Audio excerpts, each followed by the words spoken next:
Uh, yeah, Sarah, it seems that we don't see when you flip the image, we just have the clown with the puppets, the princess clown. Okay, how is this gonna work? Yeah, so maybe you can stop the share and reshare again Yes. and put it on full screen. Oh yeah, we have the echo right here.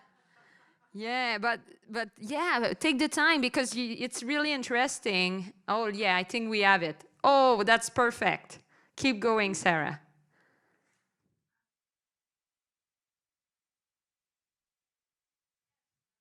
Can you see the theater now with the uterus on Y- it? Yes. Dans le chat? You can? Yes, yes. Là, on I veut y hope dire, so. mais là, je peux pas parler. Okay, so this is my image from nosebleed that I was mentioning for my first clown show. Caroline with the sailors. Yes. Yeah, yeah, yeah. Okay, great, great, great. So this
Yes, thank you, Sarah. Yeah, let's applause. Maybe you don't realize, but we have people in front of us, every panelist, and they really enjoy that to discover it from the screen behind me. So yeah, so now it will be the time. I have so much to say, but I want, as the clock roll, that we keep going. But yes, different type of puppetry, and we will switch in French. So feel free, all the English people who watch online, to click the interpretation button and select to have the translation from French to English. And yeah, we will be with José Babin from Laval, Québec. And yeah, Théâtre de l'Incliné, we will talk about, yeah, different diversity of practices. So, José, la parole est à toi. Merci. Alors, oui, bonjour à ceux qui sont là en vrai. Hello to those who are somewhere else in the web. Bon, ben, le théâtre incliné, en fait, c'est un théâtre visuel. Je dis un théâtre visuel parce que c'est vraiment un théâtre qui associe les morceaux de différentes parties de la toile complète. J'aime à dire ça parce que on travaille beaucoup l'écriture scénique, un peu comme Sara, en fait. Souvent, le texte est la dernière chose qui arrive dans notre travail. Donc, on affectionne vraiment les espaces morcelés où le son, la vidéo, la matière inanimée, les corps font partie donc de cette écriture-là. On a travaillé beaucoup à partir des territoires. Dans les dernières années, j'ai travaillé beaucoup sur les pays circumpolaires, donc j'ai eu un gros cycle sur la nordicité. Donc les différents territoires nous inspirent beaucoup. On a travaillé beaucoup in situ dans différents lieux. Depuis la pandémie, on est resté un peu plus chez nous, évidemment. Depuis 30 ans, parce qu'on a célébré nos 30 ans cette année, on a fait une quinzaine de spectacles, 4 courts-métrages, une dizaine de courtes formes et des trucs un peu bizarres du genre improvisation d'ombre contemporaine sur musique électroacoustique. On a fait ça quelques fois. On aime beaucoup, on est très éclectique finalement. Mais peu importe la forme qu'on choisit pour exprimer ce qu'on a exprimé, je pense que ce qui rallie tout ça, c'est la manière de raconter une histoire qui ne soit pas linéaire, ou en tout cas qui ouvre beaucoup de place au spectateur. C'est comme si, moi j'aime que le spectateur, je lui donne des morceaux, j'aime qu'il assemble ces morceaux-là. Donc, entre chaque morceau, il y a un espace pour lui, il y a un espace pour interpréter ce qu'il a envie d'interpréter à travers nos propositions. C'est un peu notre manière de faire un théâtre visuel contemporain qui laisse une grande place à la marionnette. Et pour nous, la marionnette, ce n'est pas nécessairement une marionnette humanoïde, c'est plein de choses. Donc, je vous propose de regarder un petit extrait de notre travail. Donc, Jean, si tu peux nous envoyer le premier vidéo.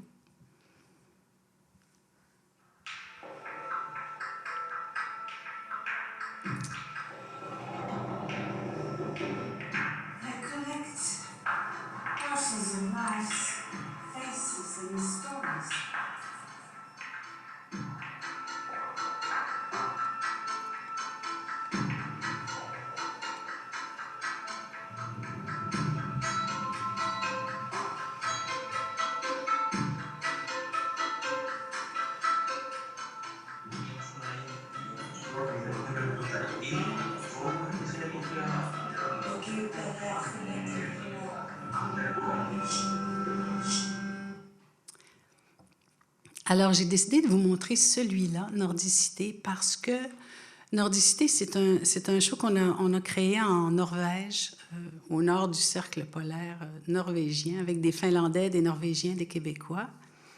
Et c'est la première fois que j'associais la danse et la marionnette.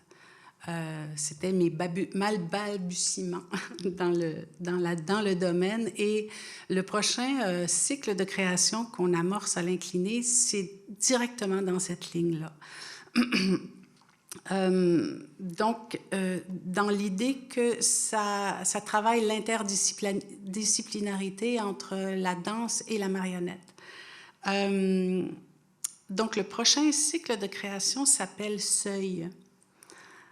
Et c'est drôle parce que c'est une collaboration avec Karine Ledoyen de Danse Cas par Cas, une compagnie de Québec. Et j'ai vraiment beaucoup de plaisir à explorer l'écriture chorégraphique.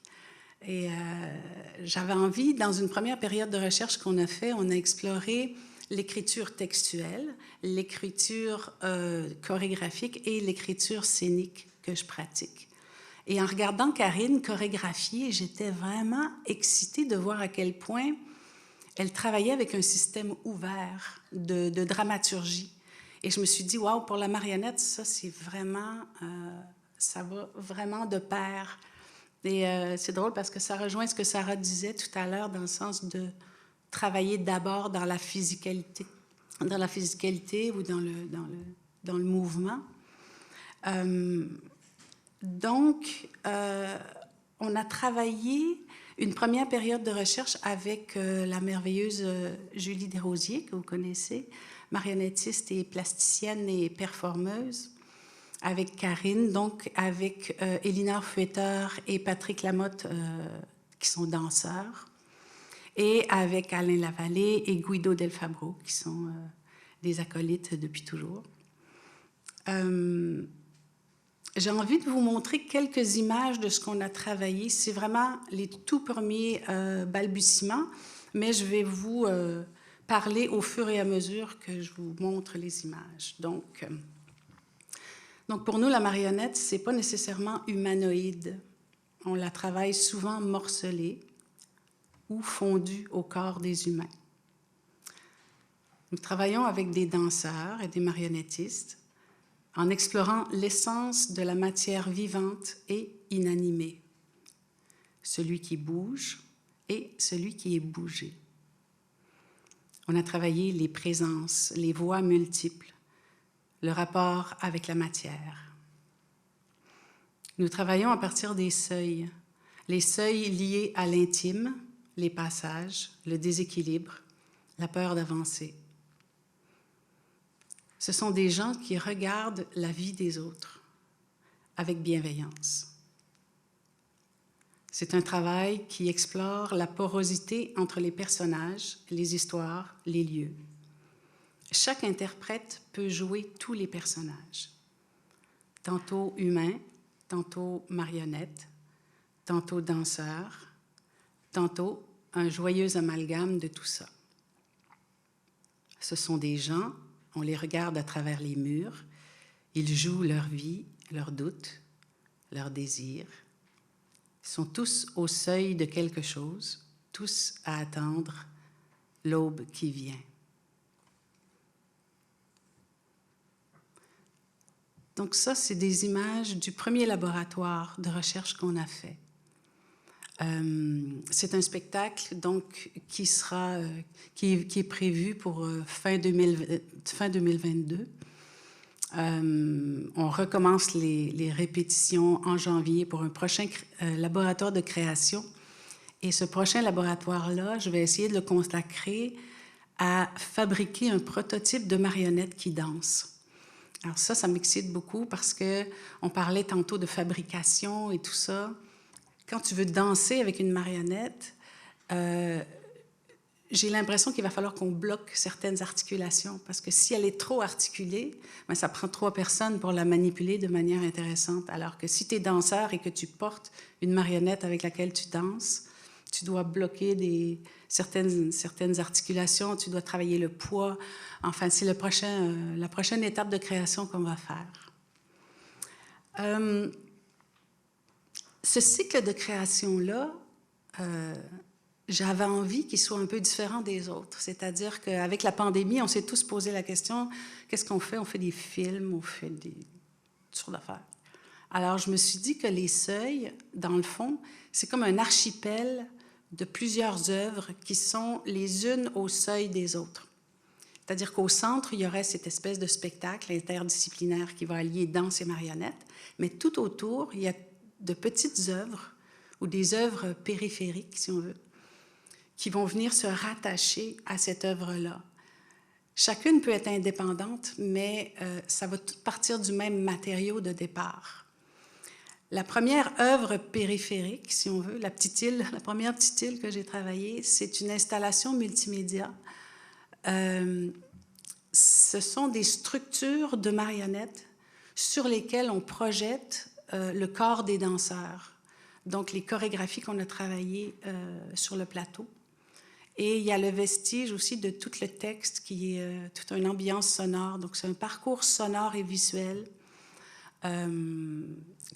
qu'on a travaillé. Et ce qui est fascinant, c'est que ça me permet, même si c'est une autre œuvre, ça me permet de continuer à pousser mon écriture scénique. Et c'est vraiment excitant d'être dans un local de répète avec les scénographes, le concepteur sonore, le concepteur vidéo, et de faire de la mise en scène sans les personnes vivantes devant. Mais on commence à percevoir le vivant à travers les couches qu'on est en train de travailler. Alors, j'ai envie de vous montrer tout simplement un petit bout des bulles qui est encore en création. Donc, si tu veux, Jean.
Alors voilà, et on est très fiers d'une chose dans les bulles, c'est qu'on a ressorti une vieille marionnette qui a été créée par Marie-Pierre Simard il y a 20 ans. Donc la belle Madame T qui était dans l'œil de Rosina il y a 20 ans, on l'a ressortie et elle fait partie de l'installation. On est très contents, ça fait notre partie éco-responsable de la réutilisation. Alors voilà. Merci beaucoup, José.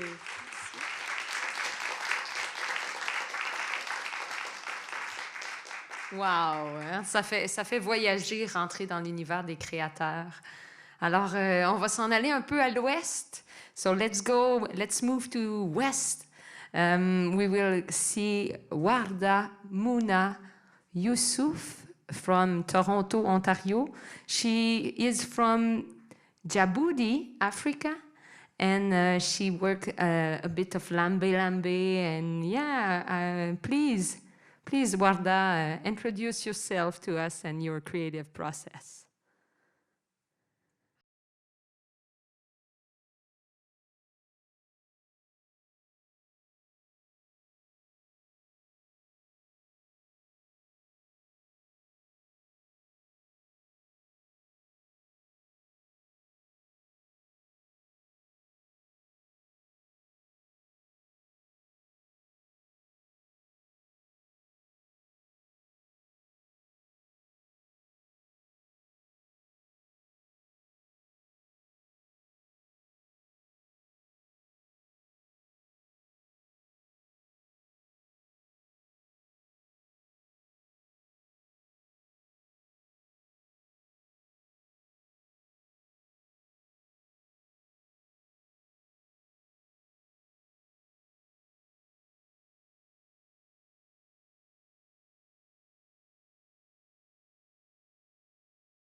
Warda, I think we have a technical problem. We don't see actually the video. We hear your voice, but we don't see what's on the screen on your YouTube sharing.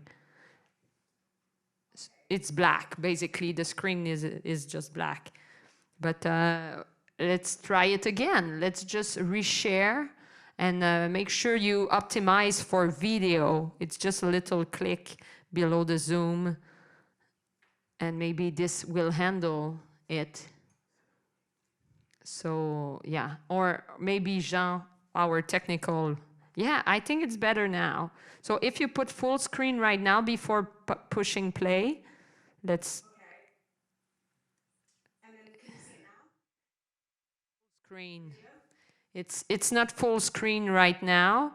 So yeah, if you click again on trying to put it on full screen, or we could watch it in this shape with the YouTube stuff on the side. Yeah, you can also do that. Yeah, just try to push play again. Just okay. Yeah, it works.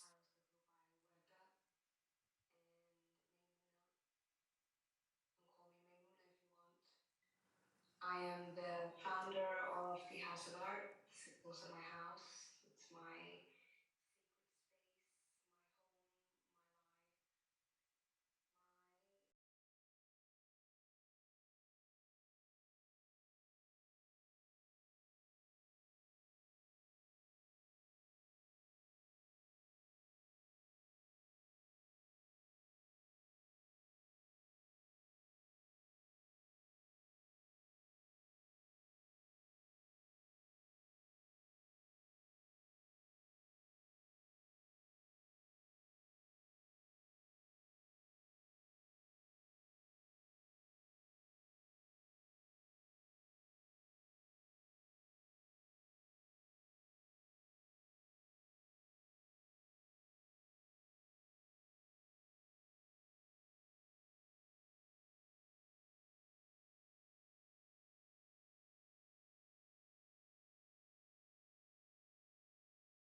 Yeah, thank you.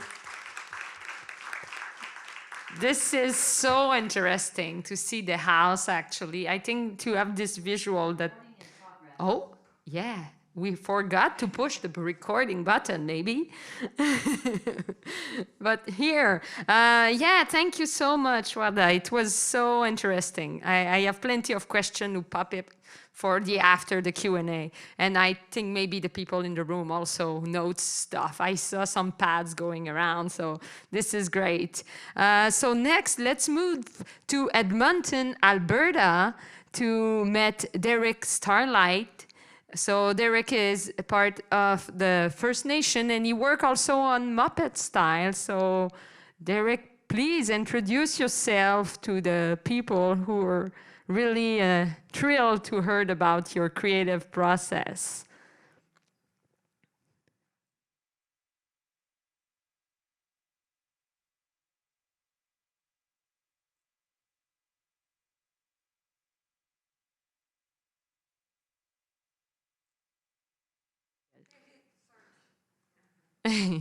Oh yeah, so we've tried to find you on the Zoom. So maybe you can open your camera, DerRic, where you are.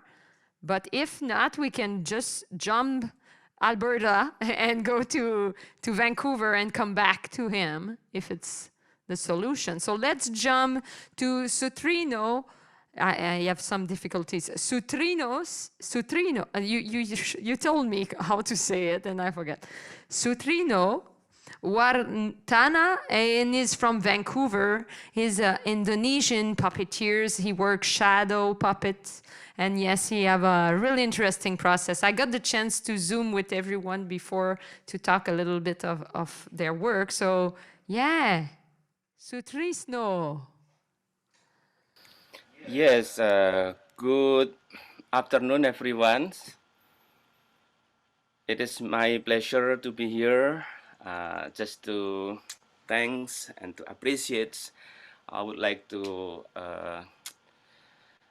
express my deep gratitude for this opportunity to be happened in such a wonderful day, although in difficult situations. I hope everyone's over there are in good health and good conditions, and I consider this is the best way that we can communicate each other, as we are dealing with arts and we are sharing an artistic works in this earth.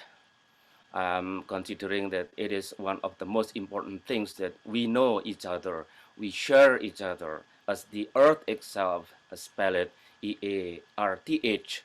If without art, someone might say, if alphabetically said only eh. So that is the way I express myself, why that I feel happy, because through arts, it is very important that we should be happy. And again, it related to my names as well. If you consider maybe hard to pronounce it, I give you the link of shortened link how to pronounce it. My name, just simply you say stress no, stress no, stress no, and just stop on no rather than stop on stress. That is my name, stress no. Yeah, because I'm dealing with the puppets, never stressed and always feel happy. As you might see, perhaps I should share with you the screen here. I would like to discuss a little bit about my background and the little bit information what is shadow puppet in the Japanese words here. So let me share with the screen first here. Thinking share this one.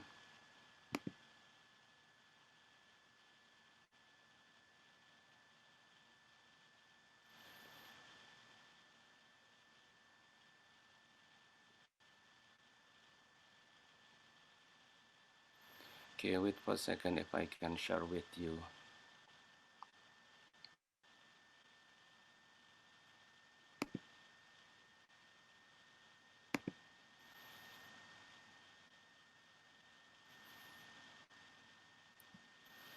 Okay, think what I mean is not sharing with this one yet, but I'm sharing with my other windows here. Thank you for your patience. I will share with you about this one.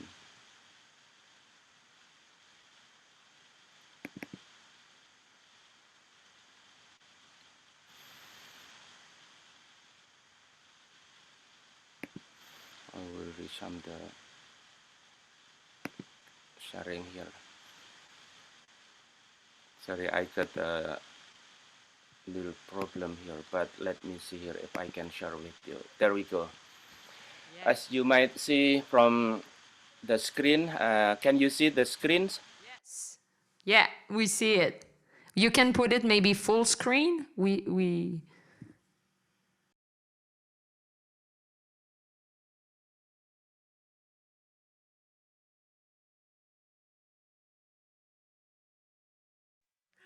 Yeah, right here. Ça marche pas? Okay. So let's just watch it like this. It's fine. We can imagine the black around. Yeah, this is the art forms that I have been dealing with. It's in Java called wayang kulit. Wayang refers to the visual image.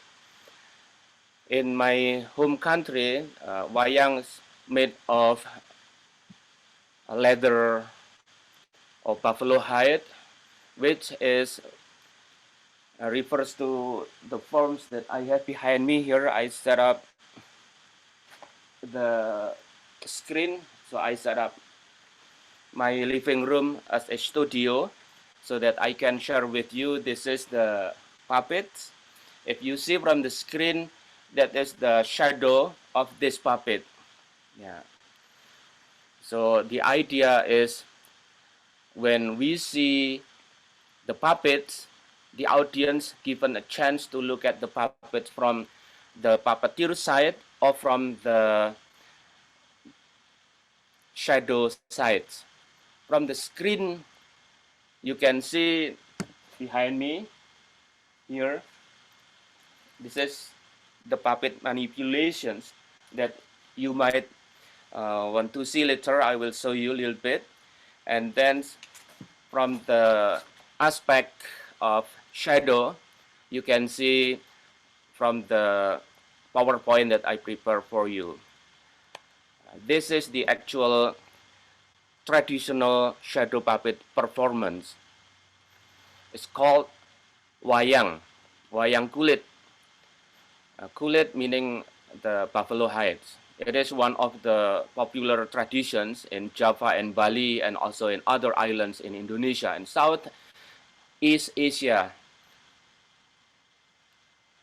It is one of the important to the Javanese and also Balinese that peoples there usually they invite the puppeteer as part of their ceremony or wonderful entertainment. So in this regard, the puppeteer, like myself, I consider people there consider as a dalang. Usually the dalang, spell it D-H-A-L-A-N-G, is the leader of the performance itself, so that the puppetry involve many different things, but the puppeteer must know everything. So there are many different elements, as you can see from the PowerPoint here. In one puppet performance, at least there are 4 elements that need to be known by the puppeteer.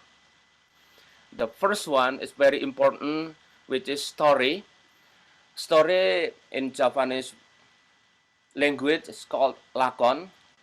It is storylines. Usually the puppeteer in Indonesia prefer to use either Mahabharata or Ramayana or legends, local story from area where they lived.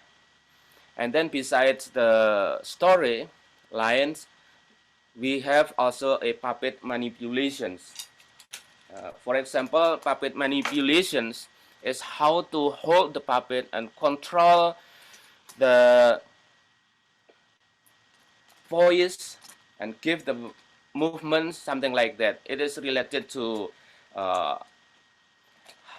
the subject of the puppet itself. So here is the puppets that I hold. So for example, if I don't know if you can see from there, this is how to hold the puppets,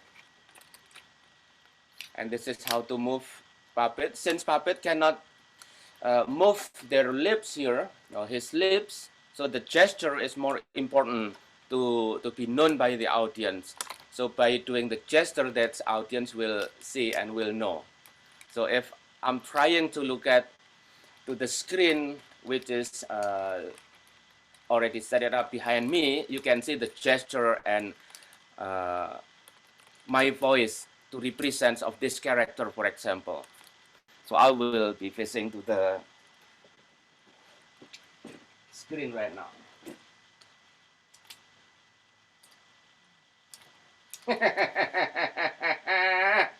Good morning, everyone. It is my happy to be here to become central of attention. How are you doing there?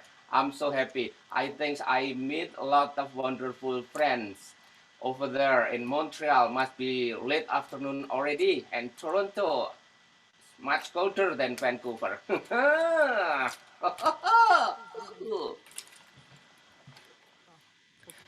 That is puppet manipulations.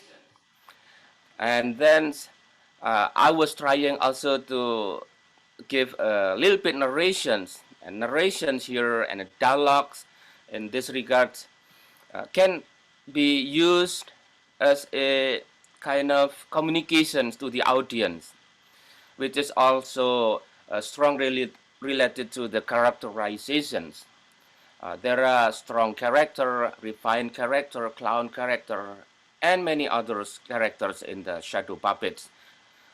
And then finally, usually the traditional way how the puppeteer begin to practice the puppet is by knowing about the musical accompaniment, which is very important because in order to know and to perform perfectly, usually the puppeteer need to know how to sing songs in the traditional way and how to differentiate between a high voice, forward character, medium voice for another characters, and then also a low character for different characters.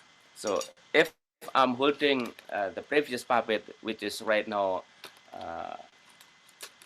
in my left hand, the sounds or the voice may be a little bit relaxed because this is a clown character.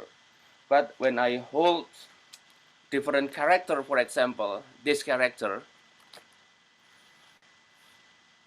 you can see from the face, from the eyes, that's bulging eyes and fat body, you can guess the difference between two characters. While the first one here are mostly clown character, this one ogre character. Ogre maybe have a deeper voice and with little arrogance and laugh too much, something like that. So if I try to do like this,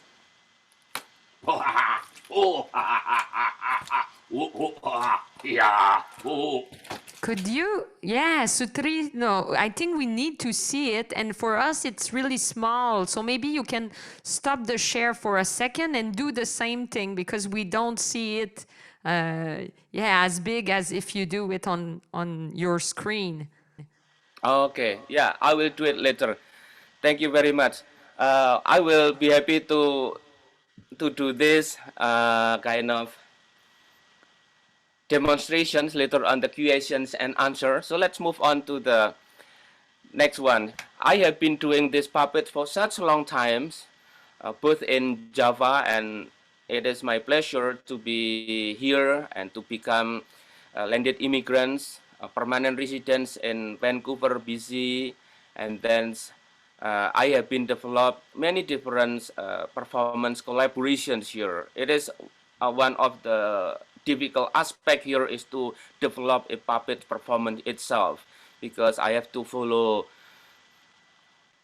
such as elements if I perform traditional way of wayang performance. Somehow in Canada I have to make some adjustment. So this is one of the adjustment that I made a few years ago, and still very good technique, which is to develop kind of contemporary performing arts that includes the shadow, the music accompaniments, and the lights is provided by someone else that they can operate light according to the purpose of the screens or storylines. So in this regard, it's very, very fun collaborations. And then from that collaborations, many are considered that puppets can be used for many different purposes. And other creators or collaborators try to focus and develop the idea, just pick up from the aural, for examples. It become parts of the contemporary aspect of the wayang itself.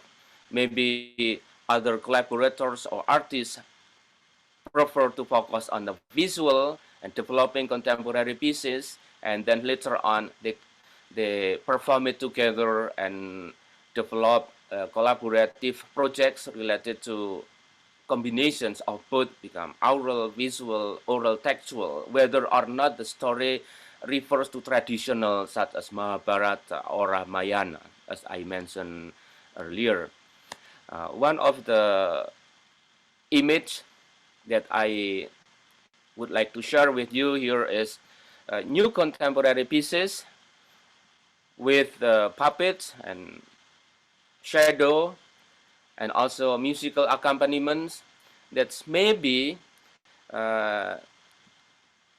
become part of the younger generation, especially in North American traditions here, because people consider looking at the puppets or wayang as part of the object itself. But the objects can be developed into many different purposes, as you can see from the shadow over there. And someone holding the puppets, and as part of the practice or educations, students can try to learn from how to move from left to the right, how to give the character voice, how to give a musical accompaniment, something like that. Yeah, there are different types of puppets, contemporary puppets that you can develop using the cardboard or using the plastic and other stuff that we can develop. And then how to manipulate the puppet, it also very very challenging here. You can also use the puppets that can be worn by the dancer. So when the dancer move back and forth behind the screens while projected on the screen that has a strong light or halogen light, then people might want to see how interesting it is puppets. I consider it is part of the interdisciplinary nature of the puppet theatrical itself. Yeah, I think I would stop for now sharing with the PowerPoints. But if you have any questions later related to my explanations, brief explanation related to the puppets, elements of puppet, I would be more than happy to share with you. Thank you. Yeah, if you can do just again your little thing, I think we don't want to miss that. You were playing your character on the screen behind you. So could you do it again? And now we will see it in bigger. Oh, okay, thank you. Let me change my screen here. I hope you can see. This is perfect. This is great. Is it okay? Yeah, perfect. Okay. Uh,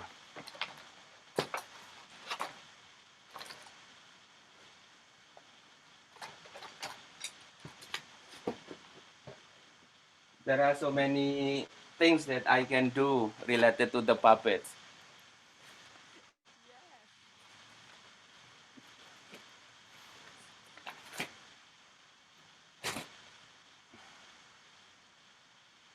Yeah, I don't want that you look at my head too big, so I will put my computer a bit higher.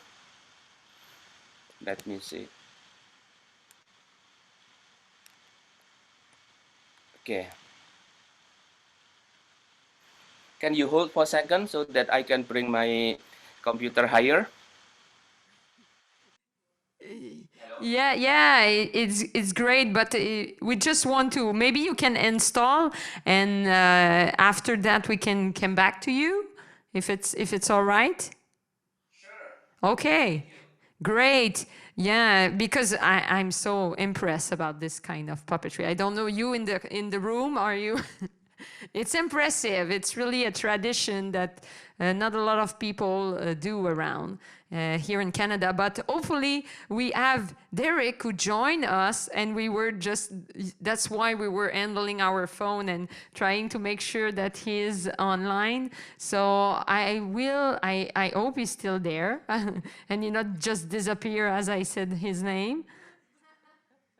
Yeah, he's there. So DerRic, DerRic Starlight from Edmonton, Alberta, could introduce himself.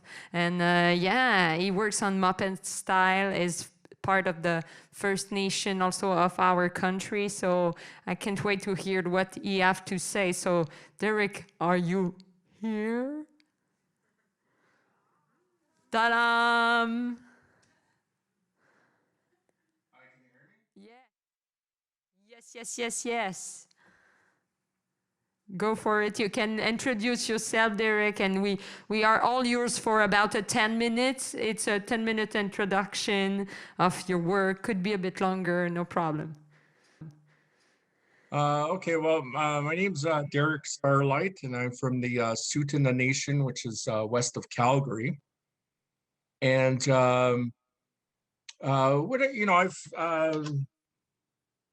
I do Aboriginal puppets. When I was a kid, Muppet Show was the biggest thing on television, and Sesame Street was very popular. And I grew up, as a CBC kid, where like there was nothing but puppet shows on in the mornings on CBC. There was like, Mr. Dress Up, and there was The Friendly Giant, and Fred Penner, and then there was Sesame Street. And as a toddler, that's all we watched, was Sesame Street and the Muppet Show on CBC. And my first day of school, my mother had told me, if you finish school, maybe one day you'll work on television doing puppets. And so that's what I thought, school was all about, was, going to school, and when you grow up, you work on television and, do puppets. I was only in kindergarten at that time. And so from my reservation of Sutrisno, you could see the entire city of Calgary. And I used to look downtown Calgary, and I used to think that, Sesame Street was downtown Calgary. And so I used to ask my mother, all the time, can we go downtown? Big Bird's down there, Bert and Ernie's down there, and Cookie Monster, all the characters that you see on Sesame Street. I thought they were down there. But she told me, New York's far, far away. So, but if you write a letter to Santa Claus, maybe one day he'll bring you all the puppet characters. So I didn't know how to write at that time, but I wrote, I drew pictures of all the Muppets and sent it off to Santa Claus. And then one Christmas morning, I got all the puppets. And from there, I was hooked. And as I got older, I still wanted to, become a puppeteer. I used to bring my puppets to school in elementary, and I used to entertain all the kids at school during recess and at lunchtime. And the teachers saw what I was doing, and they decided to, have my puppet show in the library on Fridays. Instead of story time on Fridays, we'll have my DerRic Starlight puppet show. So, and then Jim Henson had passed away in 1990. And after he passed away, that was the day I dedicated my life to the art of puppetry. And then ever since then, I went to film school. At a very young age, I started traveling across the country. I was only 17 years old, and seeing Aboriginal native puppets, is very rare. You don't see them at all. Even on Sesame Street, there's no native puppets on their program. So, I'm the first Indigenous native puppeteer to do comedy shows with the characters that I've created across the country, and it's kept me in business for 25 years. So, I've done when I remember, when I first started doing television with the Aboriginal People's Television Network, APTN.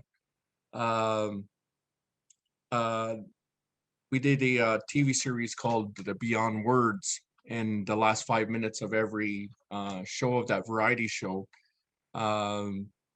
was the DerRic Starlight puppet show, and I remember the first day we start filming, I held my puppet and eye in the air, and all I could think about was my mother telling me, if you finish your school, you'll work on television. And so, it's, basically what I did for the rest of my life. So, my whole goal was trying to get to the Jim Henson Company or Sesame Street. That's my goal in life.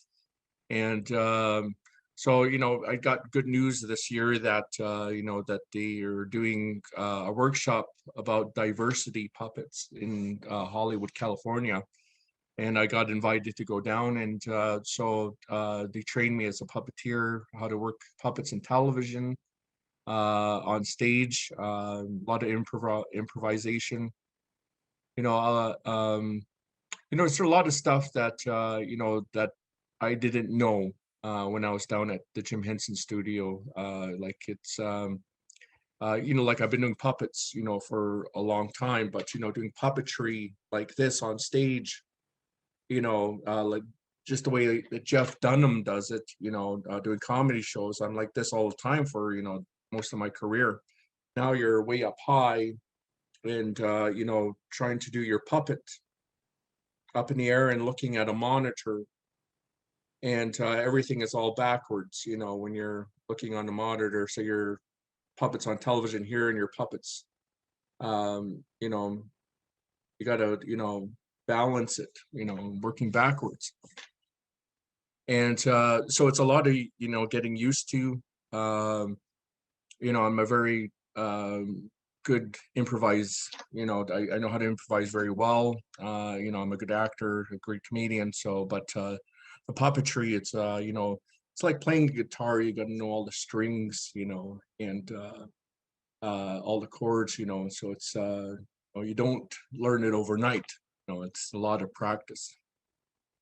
So so that's basically what I do, is I'm trying to bring awareness to Aboriginal people. I do a lot of lessons when I do workshops across the country for all the children and young adult and adult, is that to all our Native people out there, is that dreams can come true if you work hard at it. And when I went to school, I went to film school, and I was the only Native person there.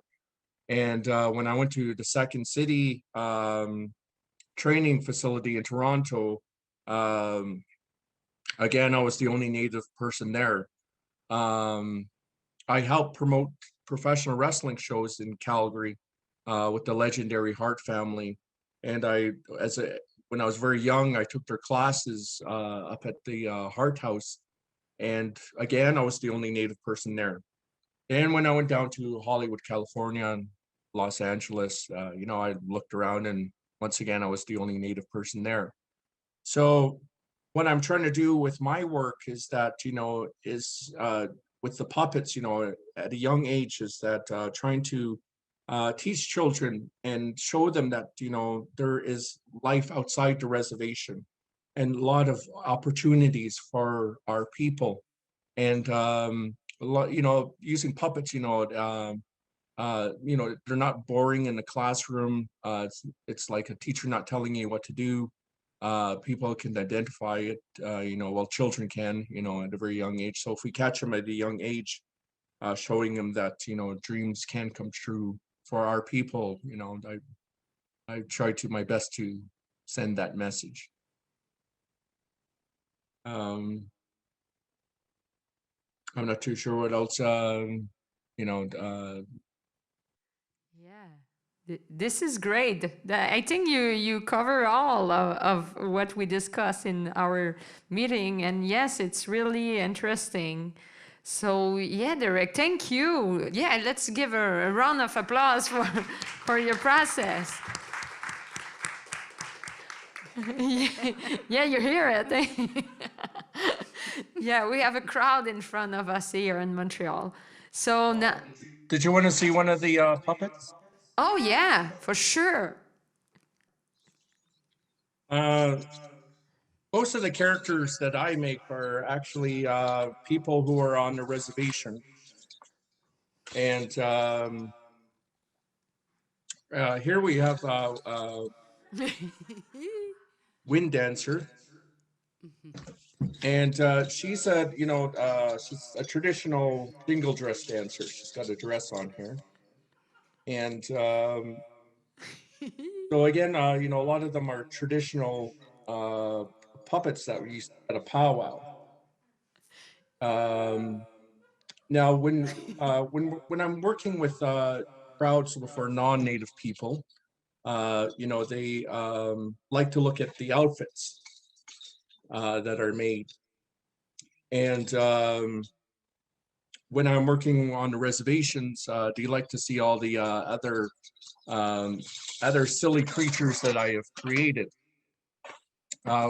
People on the reservation, they like native humor and you know, all the things that we do. Like this guy, his name is the Nana, and so he's a silly creature. He's not too you know, traditional. He's just you know, one of your silly guys that you would that like to tell jokes.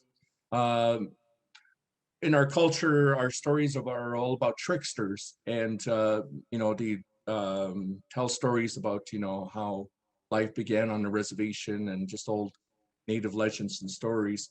So so this one here, his name is the Nana, and so he's you know, more of a you know, a comedian puppet that I do. Thank you.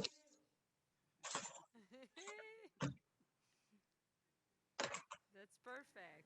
This is really perfect. Thank you so much for the demonstration. You don't like hear the people, but around we laugh a lot.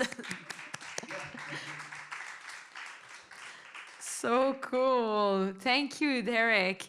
Yeah, now we are halfway to our roundtable, and I think we will go into the Q&A period. I know Sutrisno have a link you want us to show, but let's us handle some question first, and after we can go towards your video, Sutrisno. Yeah, so Sutrisno, Sutrisno. Yeah, I forgot the S. No stress. So I will introduce the first question, but if people in the crowd here, you have question, you can also voice it in French, and the translator will like translate it, and I could translate it.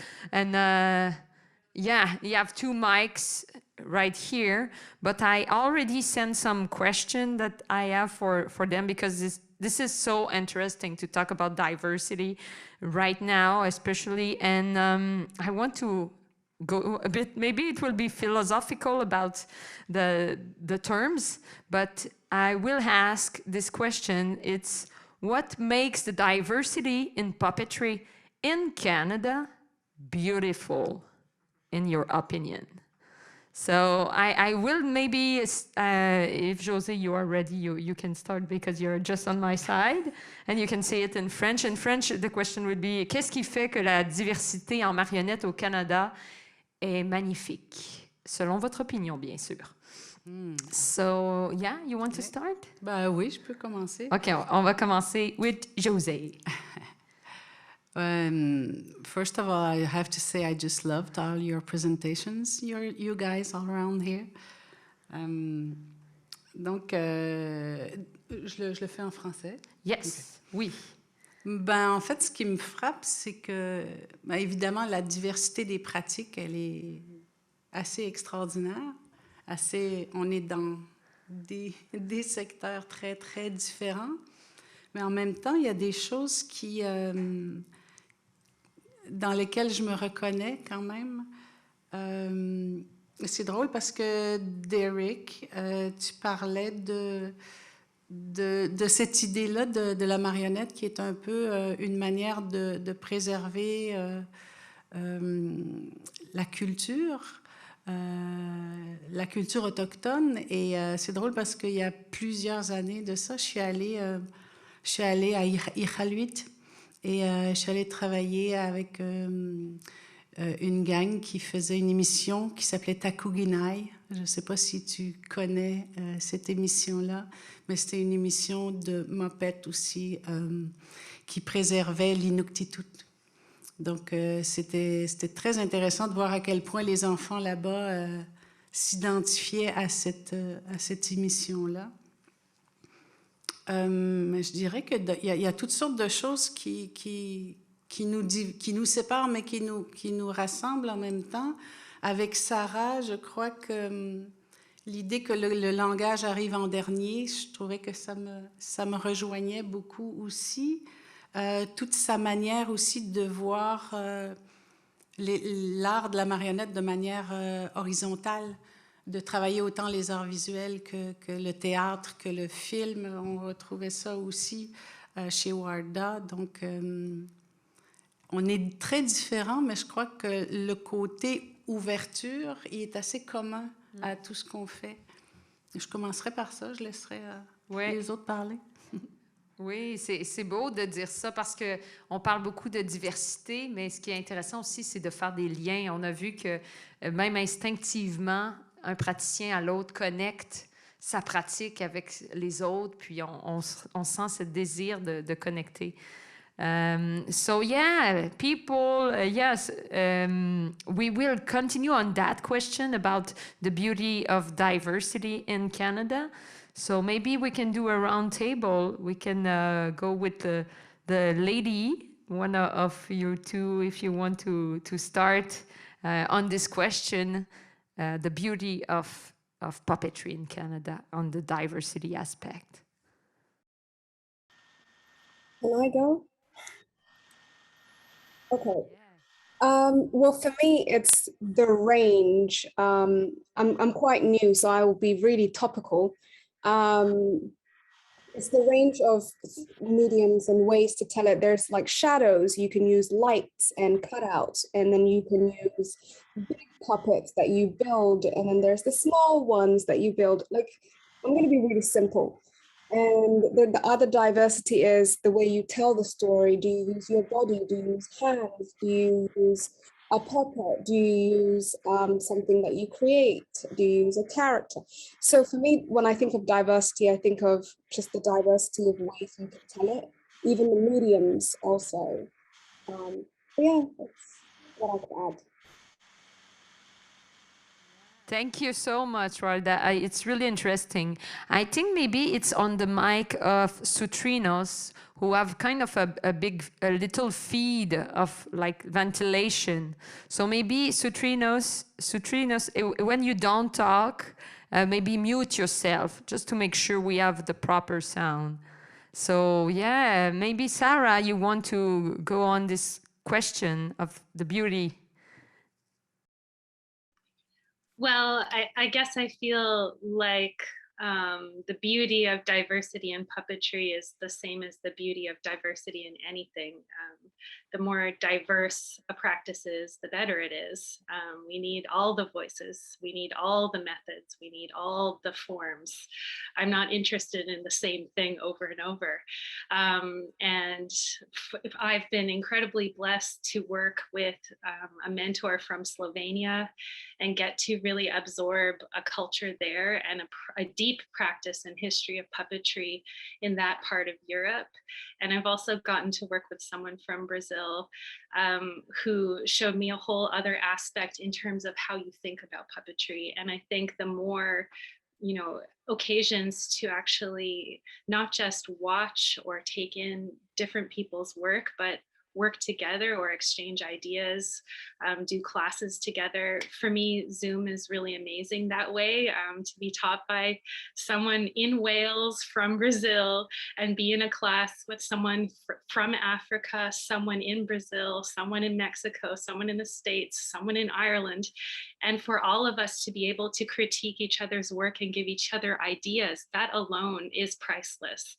And it's really like, exciting to be able to see in Canada. I think at least there is a beginning of real like emergence of diverse voices into the mainstream. People have been working forever, but like now more than ever, I see so many different people coming to the forefront, and I can't stop and I don't know what I'm trying to say anymore. I'm also having a bit of a brain issue right now. I'm sorry. Basically, the more the merrier, and the more equal the merrier. Like, I don't want any one voice or any one type of puppetry or any one type of storytelling to be dominant. I think that there's more than enough room for everything, and that actually audiences are just as diverse as the people making the work too. So no matter what type of puppetry someone's interested in, there's going to be people who are receptive to that. And we all just like to make magic and make things happen with inanimate objects. I mean, I think it's actually really powerful and very special as an art form. Yay, thank you so much. This is so interesting. This is like beautiful, just in the words of talking about that. So let's go to see maybe, yeah, DerRic, maybe you have something to say and we will finish with Sutrisno. Okay, so what's the beauty about diversity puppets? Well, most of it is, the beauty behind it is understanding each other with the art of puppetry. And, every culture, is different. And, again, with puppets, it's a great teaching tool on how to understand each other and in a good way. Like, let's take example here. I got a puppet here. So this one here, he's a traditional powwow dancer, and a lot of people would ask questions like, what's that on his chest there? It's a breastplate made out of beads. But also with our outfits, we have stories that we tell. And on his breechcloth, his pants here, it's a teepee, and you see these little squares, blue squares on top of it, which represents, the city. So there's, the reservation at the bottom and the city's at the top. And, and that shows a good relationship between Sutrisno people where I live and the city of Calgary. So, so you know, that's the beauty behind it, is that we can bring all our you know, our art to the table and put it into put the energy into these puppets that we have created. You know, I've seen all different kinds of puppets, you know, in my career, and they're all so beautiful. You know, and you know, puppets don't always have to be funny. You know, the most entertaining part about it is, you know, seeing different cultures having, you know, different puppets and what they're about. So that's the beauty behind it, is, you know, bringing our culture, um, you know, bringing our culture and expressing it in the art of puppetry. Yes, so beautiful. So cool to hear all of those application. I feel we can put also great example of the diversity right here. So yeah, Sutrisno, Sutrisno, Sutrisno, could Sutrisno. Yeah, and I will have a question from the Zoom chat for you after you answer this one. Okay, thank you very much.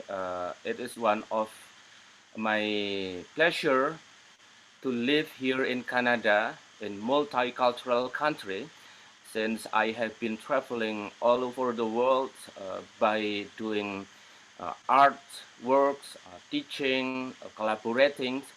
But in Canada, such as various puppet traditions, it's very engaging, and people are considered that the more various, the more subjects to consider and learn, and it is, to me, it's very beneficial for everyone, not only for myself. If I was only living in my home country, perhaps I will only see wayang, shadow puppet, or other types of puppet, but based only in one nation. Other countries might be considered that uh, my country or my art forms, my stuff is the best. It is not the way how we should think. I'm in agreement with DerRic in this regard. Thank you for sharing this one, and also other speakers earlier, that we should learn each other, we share each other. This is the various things that we consider good sources to develop a better understanding. I'm consider that Canada, UNIMA Canada is a leader for this kind of educations and the understanding of world puppets in general. I'm pretty sure, like everyone who might want to check it out, that this week is considered a ceremonial in Indonesia, for example. But if you see from the structure of the uh, repertoires they perform, mostly only shadow puppet. To me, that's not enough. And Canada is much, much better in this one, because we are represent uh, multicultural aspects included in one subject under the umbrella of puppets here, such as in the museums, for example, they have lots of sources. And recently, I'm happy to share with you that one of the books that just published, including my chapter as well, is includes many different puppets in one book, that maybe it will become a good sources for everyone to learn different culture from different backgrounds, something like that. Thank you. Yes. And we have also a question addressed to you. It's from Sarah Lee Lewis from the chat on Zoom, and she say, is the tradition of the gammon orchestra to accompany the performance still in use? Yes, the gamelan orchestra has become a major element of musical accompaniment in Indonesia and in some other countries as well. As you might know, in North America itself, for example, there are more than 215 gamelan groups active, mostly under the university. Some of them are based on the community centers, and I have my own gamelan group as well here in Vancouver, and I'm sure in Montreal, Toronto, is also have gamelan activities over there. If you type from Google, for example, where is the gamelan exist in North America, can be very easily to figure it out, maybe 10, 20 groups. And if you travel to other countries or other province in Canada, for example, types first the keyword gamelan, then you will find a good friend over there. Thank you so much. Yeah, Sarah is online, and she could maybe write down in the Zoom chat if it's answering her question. But yeah, if you have question from the crowd, feel free to walk towards the mic. If not, I have one prepare right here. But yeah, I see someone walking. And yes, I think it's time to have a question from the crowd. We want to alternate that. And yeah, go for it. Okay. Hello? Oh, okay. Hello. This is a question from Memuna. Yes, you might recognize this voice. I happen to know Muna from a poetry circle we had in Toronto. I hope all is going well over there. Yes, I know. You spoke a bit about poetry, and I know poetry is very important to you. Could you expand a bit on that and talk about how poetry has influenced your art and how it has influenced your marionettes, if there is a connection? Good question. That is a great question.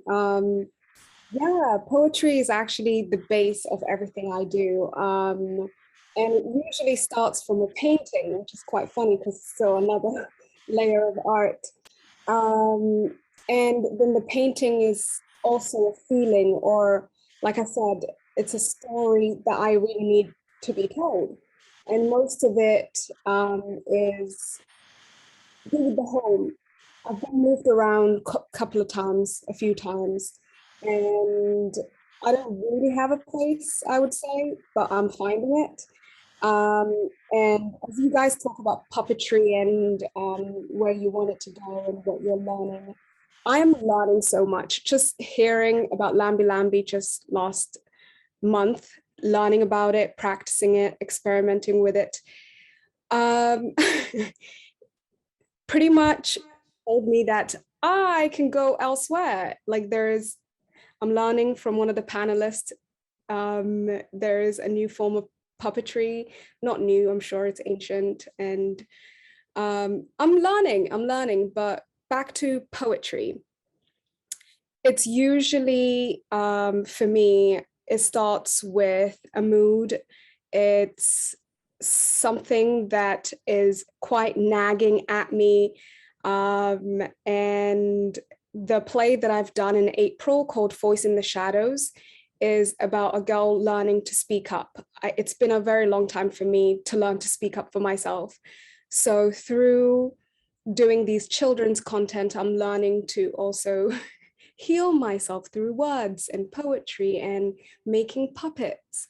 So I don't know if I'm answering your question, but poetry is usually for me to heal and to confront and reflect, and then I turn it into something visual, whether it's puppets or photography or a film. Yeah, it just develops to continue and then becomes an exhibition, then it becomes something else. It's just never ending reflection and creation, and it all stems with words, feelings, dreams. It continues. The stem continues, the tree grows. Yeah, hope I answered the question. Thank you. Yes, it's beautiful. The never-ending flow of creation and reflection. This is so cool. I have a question because we know as puppeteer and as UNIMA, we have to gain more territory and notoriety in the world of theater. Like as puppeteer, we want to have more puppet show into traditional theater also. So I want to hear you on the why. The diversity, sometimes we feel we have a fight to have our place on stage. So do you feel this fight is connected with diversity, or it's more in general with the practice of puppetry? It's a tough question.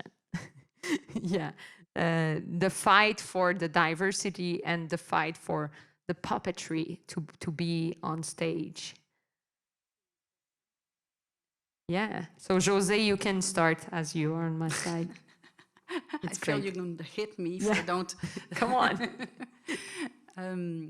J'ai l'impression de me retrouver au dernier colloque qu'il y a eu. Ça fait combien de temps? Il y a 10 ans. Ça fait 10 ans. Hein? 10 ans où j'animais une table ronde justement là-dessus. Et je ne sais pas jusqu'à quel point ça a changé. Je crois qu'il y a encore le mot marionnette qui fait freaker un paquet de gens qui ne savent pas ce que c'est dans toute sa diversité. Mais en même temps, il y a de plus en plus de metteurs en scène de théâtre qui commencent à intégrer de la marionnette, qui commencent à intégrer différents types de pratiques. Je crois que c'est beaucoup une question de vocabulaire, c'est beaucoup une question d'éducation.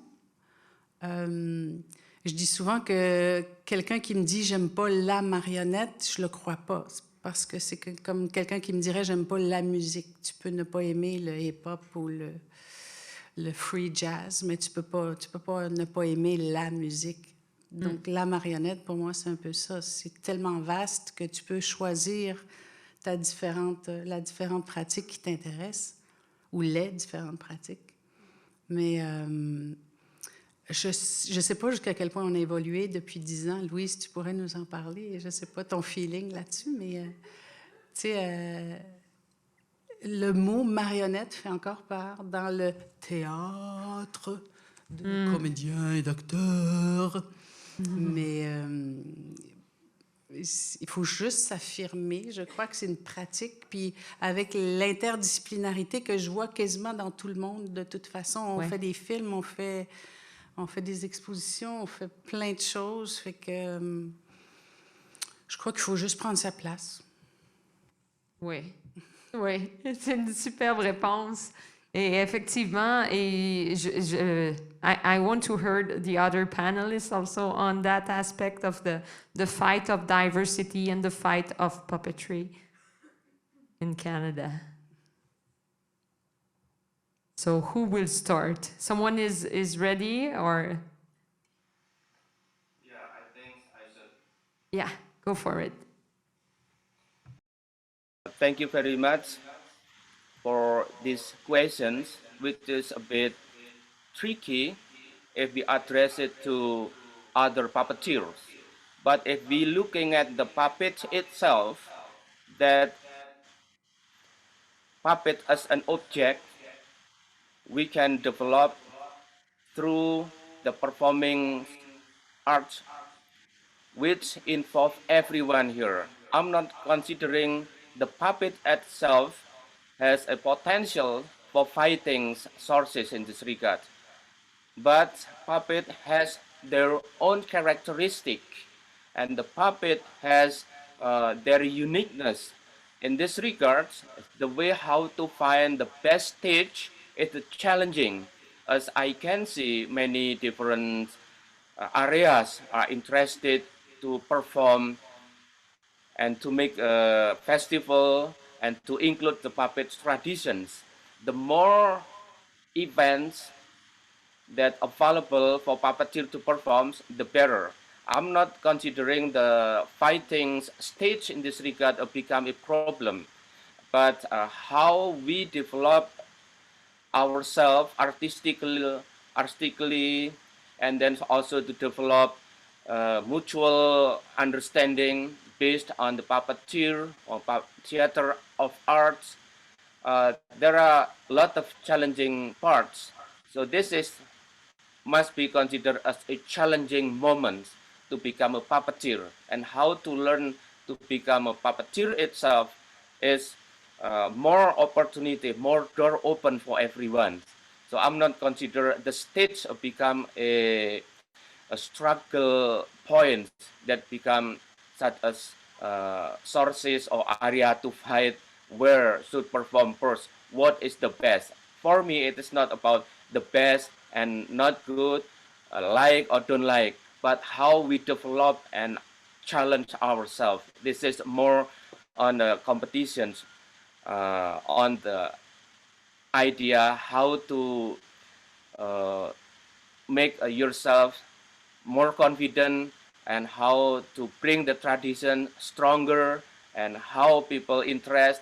It is a huge sources that we can dig into deeper understanding. UNIMA Canada is one of the leader to consider for these things, I hope. Thank you. Thank you so much. That's true. That's so true. Someone want to add on this?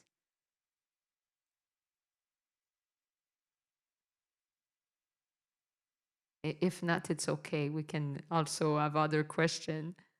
But it's kind of we were talking about that, this fight and the puppetry and the diversity. So maybe you have some challenge also as an artist, some personal stuff that you want to achieve and you have to fight for. So I just want to discuss of this concept of fighting as a part of the diversity journey, because that's what we heard all the time. So yeah. No, I can go on with another question if it's yeah. Okay, no problem.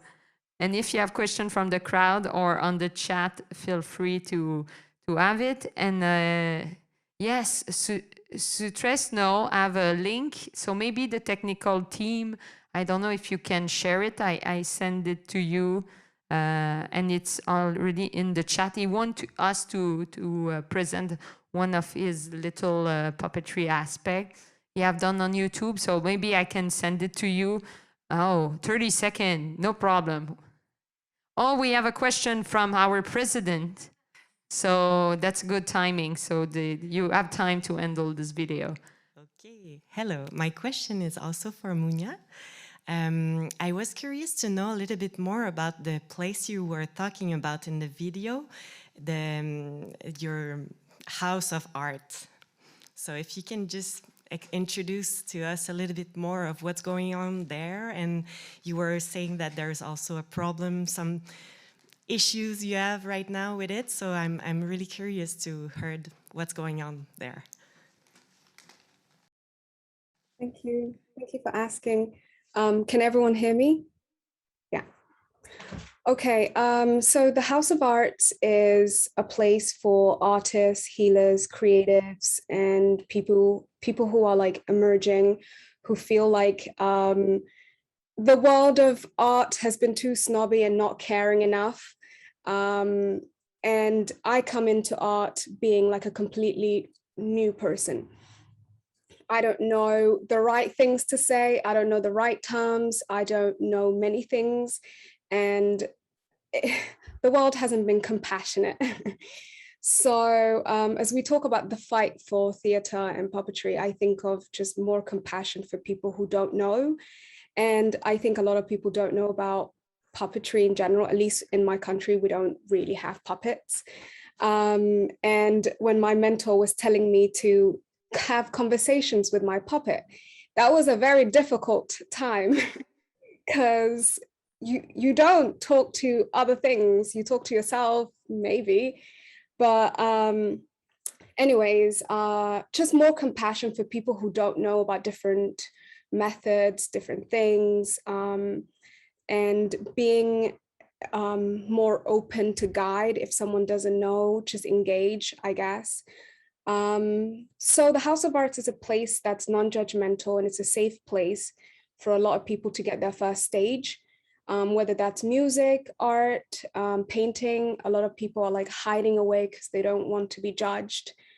And a lot of people don't know how to speak about their work. And I've had a really hard time speaking about my work because sometimes I don't know how to explain it.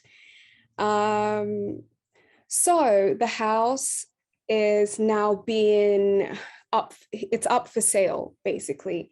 And I'm looking for another place for 2022 for the community that I've created, which are all emerging. Everyone's emerging. I'm still emerging. And we're trying to do a couple of fundraisers in the coming months. And the first one we're going to do is in November, which is my birth month. So I'm excited. And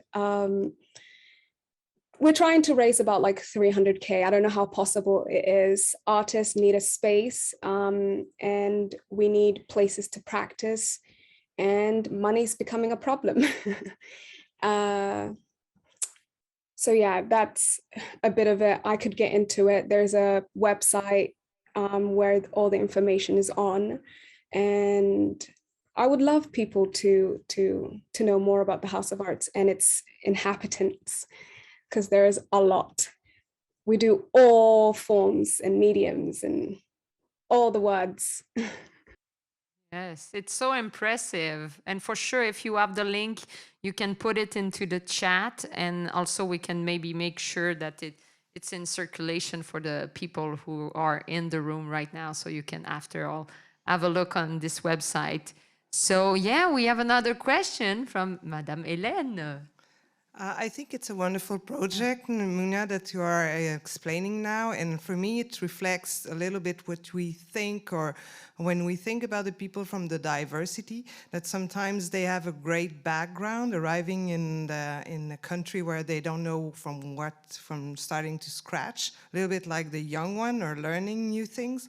I was wondering, even with the indigenous culture that you want to preserve and you want to go in the reservation and meeting the kids, what kind of place or collaboration or offer or what could be make to help each of you to promote or to show or to feel a safe space, to use the word from Muna, that I think it's a safe place that we need to open and create? How would you describe it? I would like to hear you from that. That's a good question. Yeah, to have a safe place. You want to start, DerRic? Sure. So having a safe place for is it to perform these puppets at, or?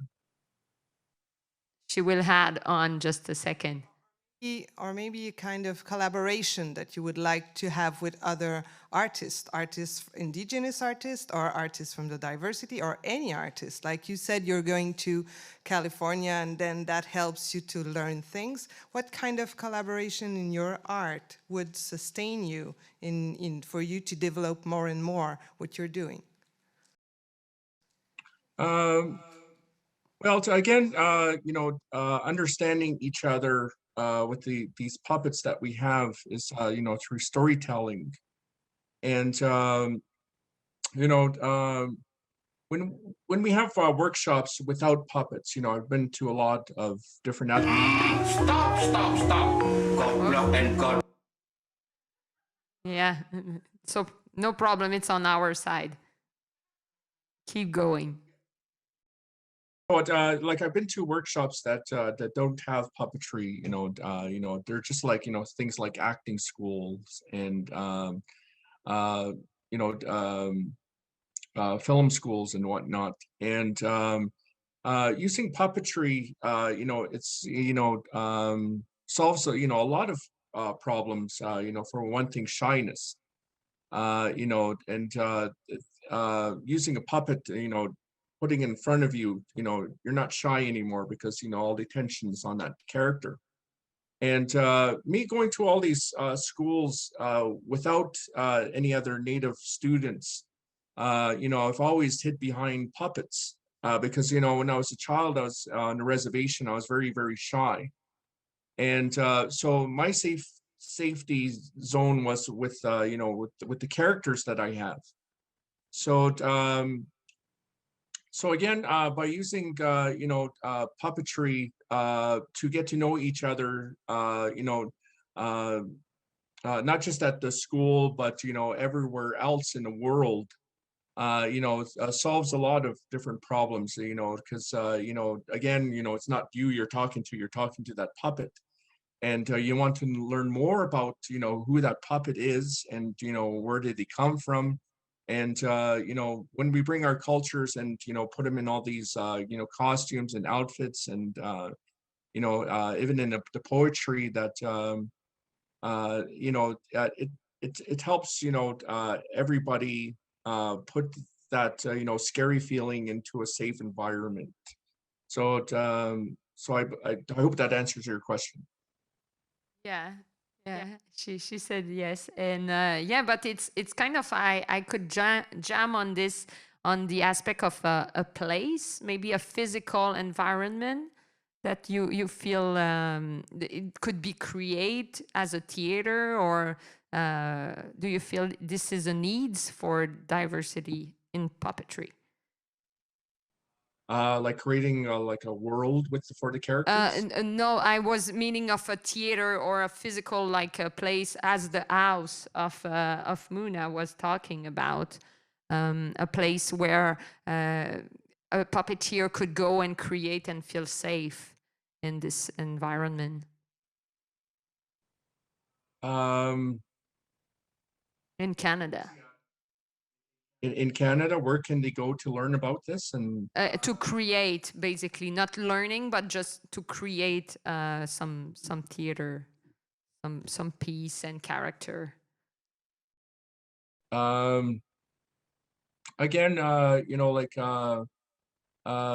with our culture, you know, there's not that many native puppets, you know, out there, or puppeteers. You know, I'm like one of the first one. And so you know, for me to find something like that, you know, I don't know, because you know, like, you know, do I go to a theater company? They won't have anything about you know, where I can go to feel, you know, safe, or where I can create in a theater. You know, so everything that I do, you know, since day one, you know, is brand new.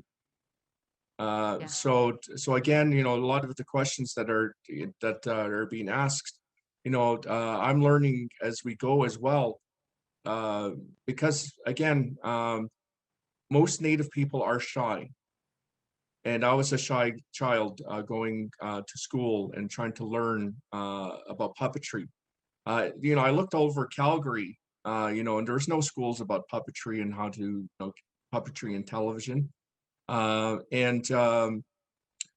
know, so everything that I've done from day one, I've had to learn on my own, like learning how to make the puppets, you know, and how to do theater, and you know, so you know, like my safe environment was always going to you know, powwows, and you know, conferences, you know, and doing my puppet shows there and stuff. So, and most of the people that I work with are actually people that just do theater, you know, no puppets, just theater, and they want to become an actor and stuff. I want to do puppets on television.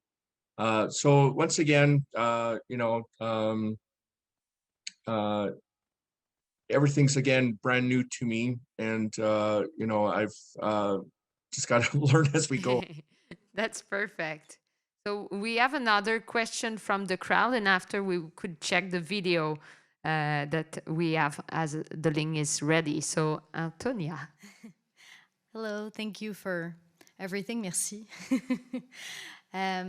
So my question is about UNIMA Canada, because this is who is organizing this panel, and I've recently been elected on the board. I think it's still very recent for me, and so it's a new discovery to see what the kind of things that we can build coast to coast in Canada, because it's so large. And in Montreal, we have a lot of artists working and seeing each other physically, which helps to collaborate. But I know that it's not the same everywhere in the country. So I'm just wondering if there's Is there one thing, one opportunity, or one, I don't know, one useful thing that UNIMA Canada as an organization could do for each of you? Like if there was one thing that we could help realize or need, I think that would be, I don't know, it would be nice to see, to have ideas since we are organizing this roundtable. So that's it. Yes. What do you need? Oui.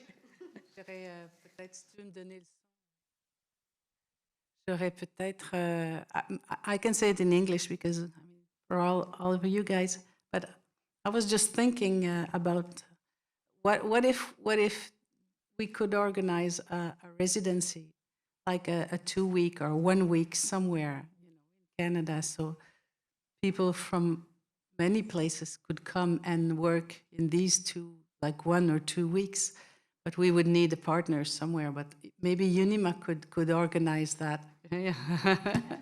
We have an answer from the president. Exactly. This is something we are already working on with AQM and all the rest of the sections of UNIMA Canada. So good call, and we are working on this right now. Perfect. Yes, other needs from the other panelists. If you have some stuff you could like share with us that UNIMA must like do or work on, or your concern on. I would like to say that I think that doing some form of ongoing training would be amazing. I see myself as a lifelong learner, and I really would love it if there was like Zoom classes, for example, that anyone could take across the country. I know it's nowhere near as good as being in person, but if everything is in person, I will never get there. However, there's still great value in learning from each other this way. And if those opportunities were very low cost or free, or perhaps even like a knowledge exchange where it's not like an expert teaching students, but like each session somebody shares into the circle. I just think the more that we actually exchange knowledge and keep learning, the better everybody's puppetry will be. And certainly it keeps my mind really active and fresh as an artist. So that's something I really wish was happening. Thank you. This is we have also an answer from the president who run to the mic. Oh, okay. Hey, I think, Sara, it's really interesting what you said. We are already doing not as much as we would love to, but we have some members gathering that we are organizing on Zoom. And we'll take this idea of maybe bring it with some the idea is exchanging between the members, but maybe we can try, and we will love to do it more artistically and make this a community sharing of different expertise or different, so we will try to continue doing that, and maybe just to make sure for what is about the, yeah, no, c'est bon, that's it. Désolé. But yeah, we will try to bring this on our members gathering that already exists, but try to have this side too. So. Thank you so much for the precision. It's kind of cool to know that you have action going around. And yes, stay close to the mic because it's the area of UNIMA. So we want to hear other needs and things that you want from the union, as we are a group of Canadian puppeteers. Yeah, who wants to? Sutrisno, you have something to add on this aspect? Or maybe I can also bring the question a little bit more larger. Oh, yeah? Is maybe if you have some wish for the art of puppetry in Canada, not just for UNIMA Canada doing something, but just for the art of puppetry in general in Canada, for a wish for the years to come. Yeah, good extension of the question. Yes, Sutrisno.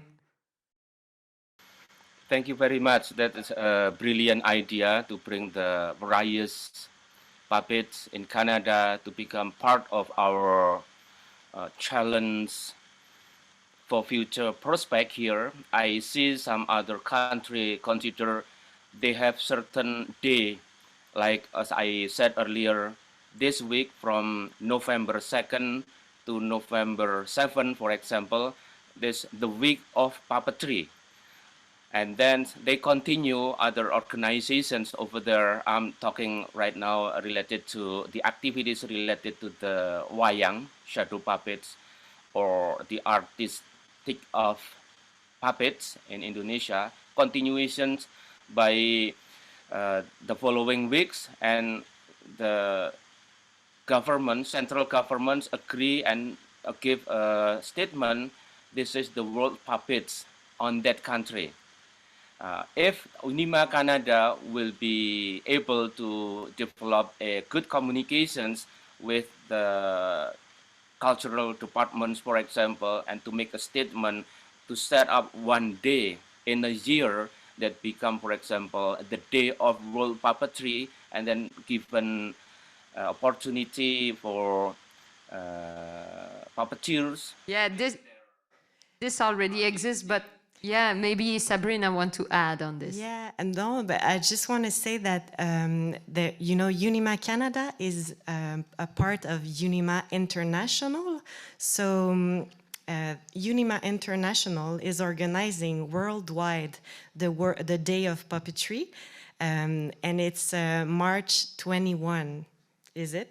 Okay, it's March 21, so it's really around the world, and we will celebrate it here in Quebec, but it's possible to do it everywhere in Canada. But what I hear from what you're saying is also that we should talk to the government also, so they'll be aware that this World Day of Puppetry exists, and also our members.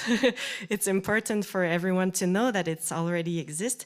And UNIMA Canada, AQM, and all the sections of UNIMA Canada are also participating in different ways. But if you go on the UNIMA International website, you can find also all the different initiatives. You can join yourself with your company, or you can join what's going on in your city or with your section. So the UNIMA section, the West section, will probably do something about the World Puppetry Day too. So it's March 21. Well said. Yes. And yeah, maybe we can go to see a little video before everyone prepare his next question. We still have an half an hour to question this diversity. So I know the video is ready. So yeah, please, let's watch this traditional puppetry video. Not good to be discussed. Stop! Do not fighting.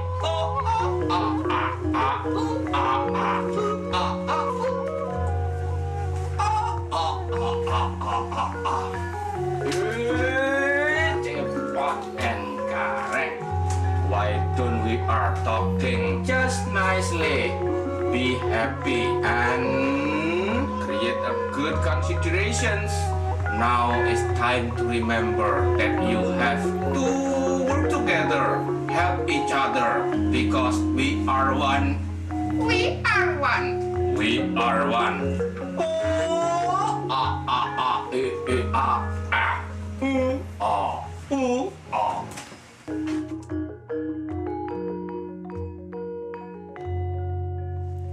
Stop, stop, stop, stop, stop. What? I'm sorry if I'm saying goblok. I'm sorry too if I misunderstood, because what I heard is just godok, because I like me godok. Oh, so nothing's wrong. Yes. I ask apology. I'm so sorry too. We are one. We are one. Thank you. Oh, Jaya Jaya Indonesia. Indonesia! Happy Surivision Festival 2020. Goodbye. Goodbye.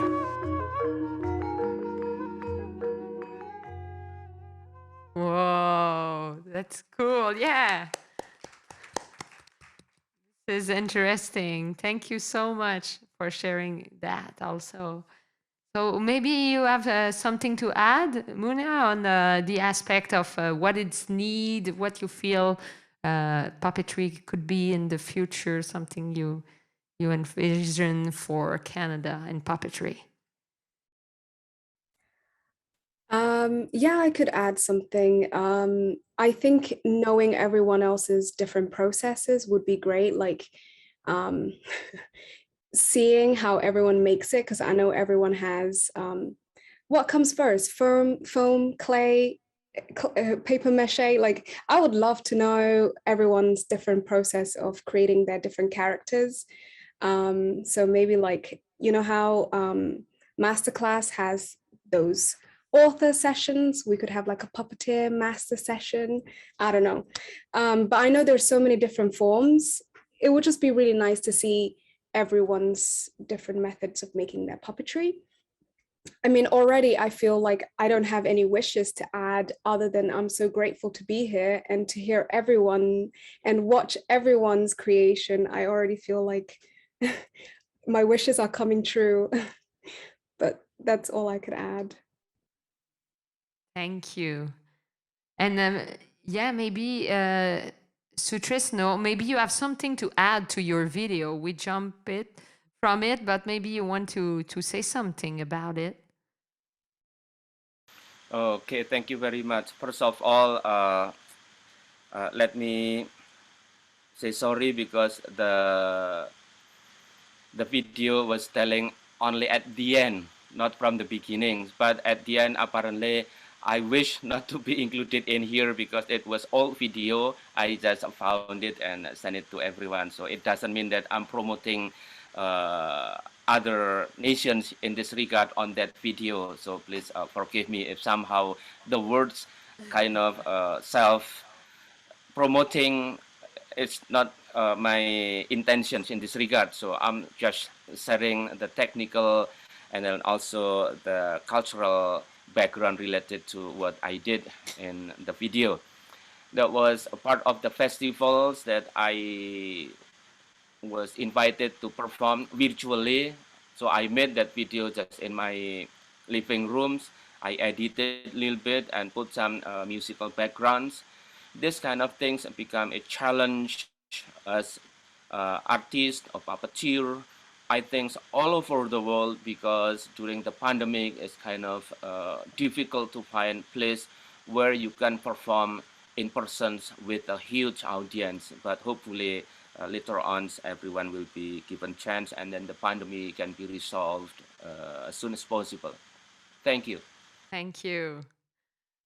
And I could add another question on the thing that we have in common. I feel we talk about like diversity, what makes us different as cultural approach, different process, different way of seeing the practice. But I want to hear you on what does every artist, every puppeteers have in common in terms of creating puppet piece. What do you feel is the common denominator in our creative process?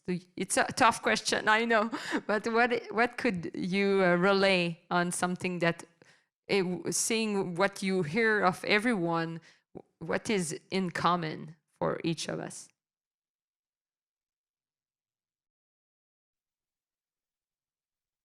I can just say that I think it does come down to animating something inanimate.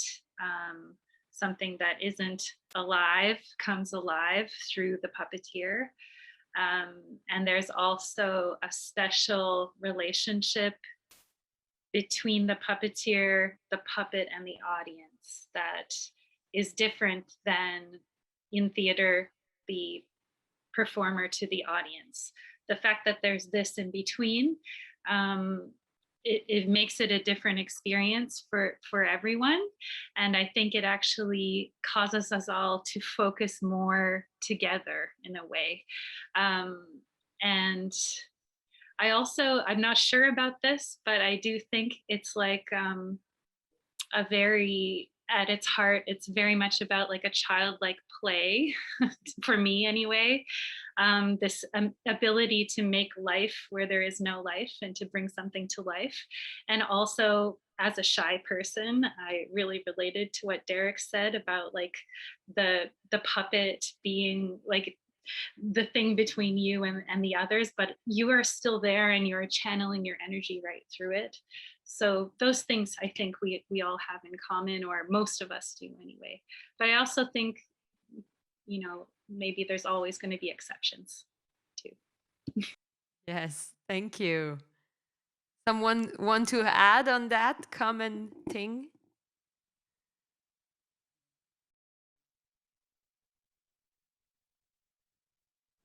Well, I would like to, you know, that, you know, you know,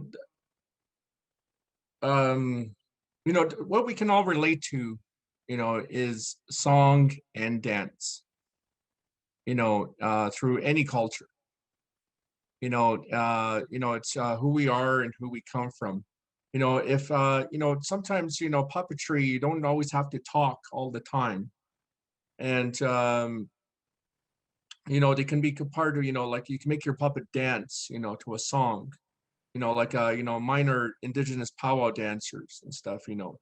And you know, a lot of people have never a lot of people don't understand, you know, a lot about these dances that we do. But, you know, puppets, you know, they're like humans, you know, and for people who don't like to dance, you know, they can use the puppet, you know, to dance. And that shows who we are. And so once again, you know, we can all relate, you know, through song and dance. If you can't talk with the puppet, that's how we can relate through song and dance. And you know, and going back to your other question about you know, if we had a wish, you know, for Canadian puppeteers, is that mine would have to be that they should teach puppetry in schools. You know, through drama classes. You know, I took drama right through you know, from grade 5 to all the way up to grade 12. And there should be, you know, in the curriculum that there should be, you know, powwow classes inside the school, because it's a great way of, you know, you know, communication of what we're doing today with our puppets. You know, Sesame Street has done it for years. You know, they're, you know, 52 years this year. You know, puppetry doesn't just stop as a child. You know, adults love it too. You know, so it goes throughout your entire life. You see puppets, and you want to see more of it. And so to help with, you know, communication skills inside the classroom, you know, it would help if they're, you know, if they taught it very well in schools, you know, at a very young age, you know, all the way up to, you know, high school. You know, it should be part of the drama classes. And I hope you guys agree with me. Yes, I agree. I think everyone agree. We heard from the crowd. Yeah, José, you want to add on this, I feel? J'en ai parlé un petit peu tout à l'heure dans la... Well, I think also there is something interesting in the sacred part of puppetry. I think that a puppet is an object, and it's not alive, but it's more than alive for me. When you see an object, a puppet, and I was thinking of shows I saw many years ago, and like if you see an actor dying, you know he's not dead. But if you see a puppet and you just set fire on this puppet, you're just like, whoa, it's too hard to, you know, because it's sacred somehow. So I think this is the thing that we might have in common, no matter what kind of puppetry we're doing. So this would be the most, I guess, the most primary level of it, I guess. Yeah, and all this thing of inanimated and animating, It's very interesting. What is alive? What is not alive? And how can you just make this pencil alive by looking at it, the way you're looking at it, turning around it, maybe if you don't even move it. So it's those two things that I believe are the basics of what we all do.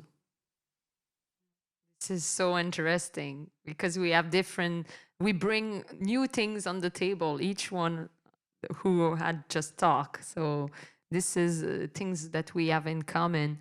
And yeah, I don't know if the two other panelists have to add on this, on the common thing. Yeah.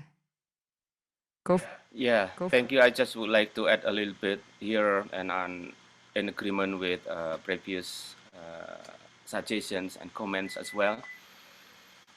It seems to me the points of creativity and opportunity become two different things, but challenging for puppeteers in general. Creativity in this regard, if apply it into the elements of puppets everywhere, such as what I was telling earlier, the storylines or puppet manipulations, or the object of the puppet itself, and then the musical accompaniments or visual image or storylines, it can be used for many different purposes. The question is the opportunity. And if earlier DerRic mentioned about school drama class, something like that, there are also some other opportunities that are available, I believe, such as community centers or house of retirement peoples. I used to perform puppets at the hospital, for example, and then I used to perform puppets just in the market or beside the street, something like that. The opportunity and creativity definitely will bring to us for develop a better understandings. And yeah, let's go for that. Thank you. Thank you. And Muna, I want to hear you on that question also, because you say you emerge into the puppetry art. So I want to have your vision as someone who arrive in a new community, what you maybe observe that you have in common with that community or those practitioners of puppetry. Is this the question addressed to me? Muna, yeah. It's up there. That question, I'm glad everyone else went first because my knowledge is quite new. Common grounds, it's quite interesting. I feel like everyone works individually, and I've only worked with a partner, and my partner knew a lot more than I did. So the thing that makes us common, I would say, is the fact that we all want to tell something. I don't know what that something is. At least for me, I always have this big subject, and it's always a lot easier to do it through something a little bit not so serious. So it takes, the puppet takes away all the and just makes it miniature. We focus it. It's not a human that's saying it, it's something else. And I don't know, maybe people hear it a bit differently, which I like. I can only focus on the differences for some reason, because that's all I know at this point. I'm like, this is very different. Even the film world, we would say the word crafts. Crafts would be the food section. This is where the food department is. Whereas in theater or in puppetry, the crafts is where you build. So I can only, for some reason, focus on the differences. But if I had to bring it down and ground it to commonality, it would be the story we're trying to tell. I hope I've answered the question. Yes, really well. Really well. This is so interesting. Yes. And I want also to add a bit on UNIMA perspective, the fact that we are a union, we have named maybe the needs, the wish that we have, but I think not everyone express himself on those needs and wish for our union and internationally, things that you want to maybe achieve with the community of UNIMA, or things that you want to maybe communicate as we are in this big gathering?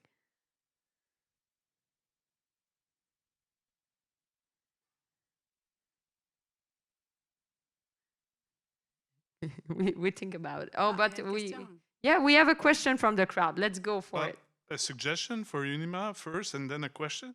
Yeah. About a great Canadian puppetry live tour, coast to coast, 4 or 5 companies, and we go everywhere.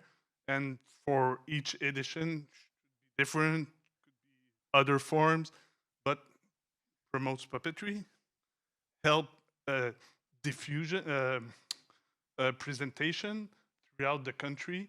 I think that could be very fun. Wet dream, I know, hard to achieve, but.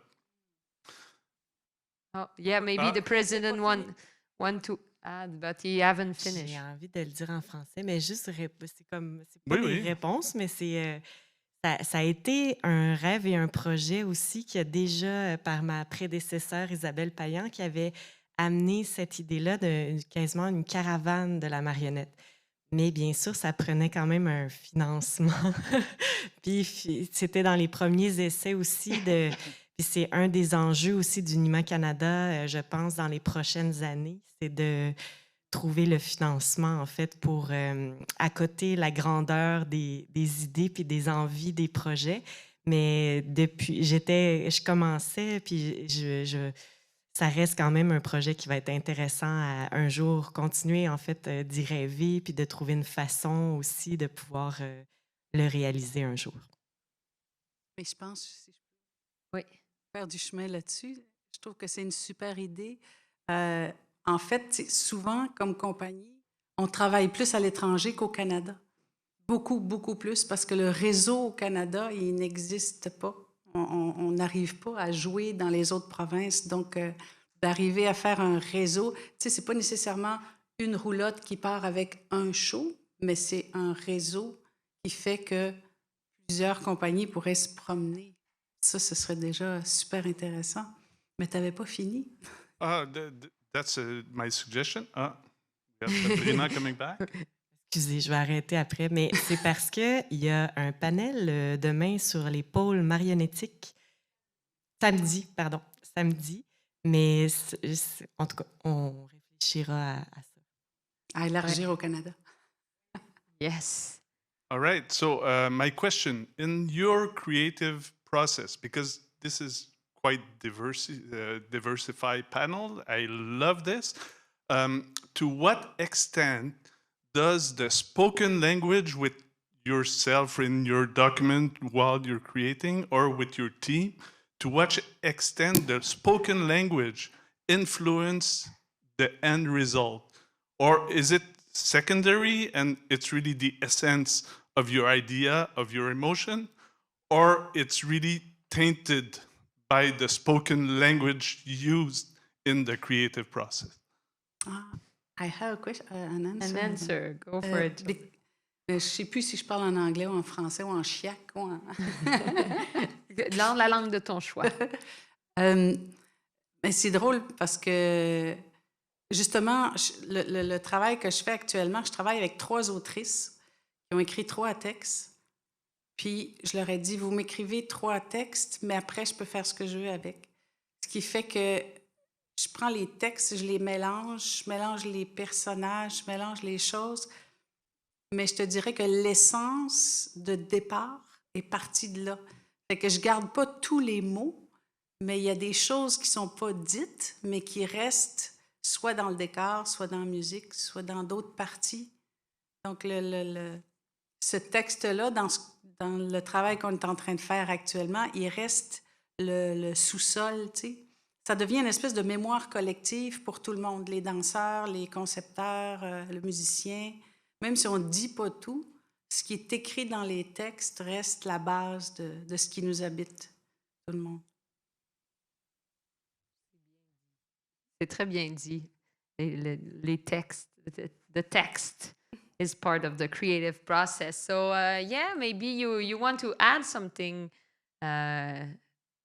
every one of your panelists on the spoken language, like the fact that the words, how the words drive your creative process. If I'm Yeah, I'm not really. I know the end result uses a language, a spoken language or not, but the language used by the team while creating. We can be a French company speaking French to each other, but with an English text, or with, like, I don't know. For example, if DerRic, you work in your native language and then you present it in English, or to what extent the spoken language in the creative process, not in the end result, but in the creative process, has an influence on your creation. Yeah, this is really interesting. It's I don't know if it's lagging, but I hope it's all, and you hear me. It said unstable connection, but yeah, you heard the question. Is it fine? I can just add my own thoughts there. That's such an interesting question. I work in so many different disciplines, but really when I think about all of them, it comes back to an image or a feeling or the body. Like, I don't start with text hardly ever, even when I'm writing a book. There are exceptions. For example, I was given the constraint that I needed to find a folktale to make Hungry Little Shadow. That was a challenge from my mentor.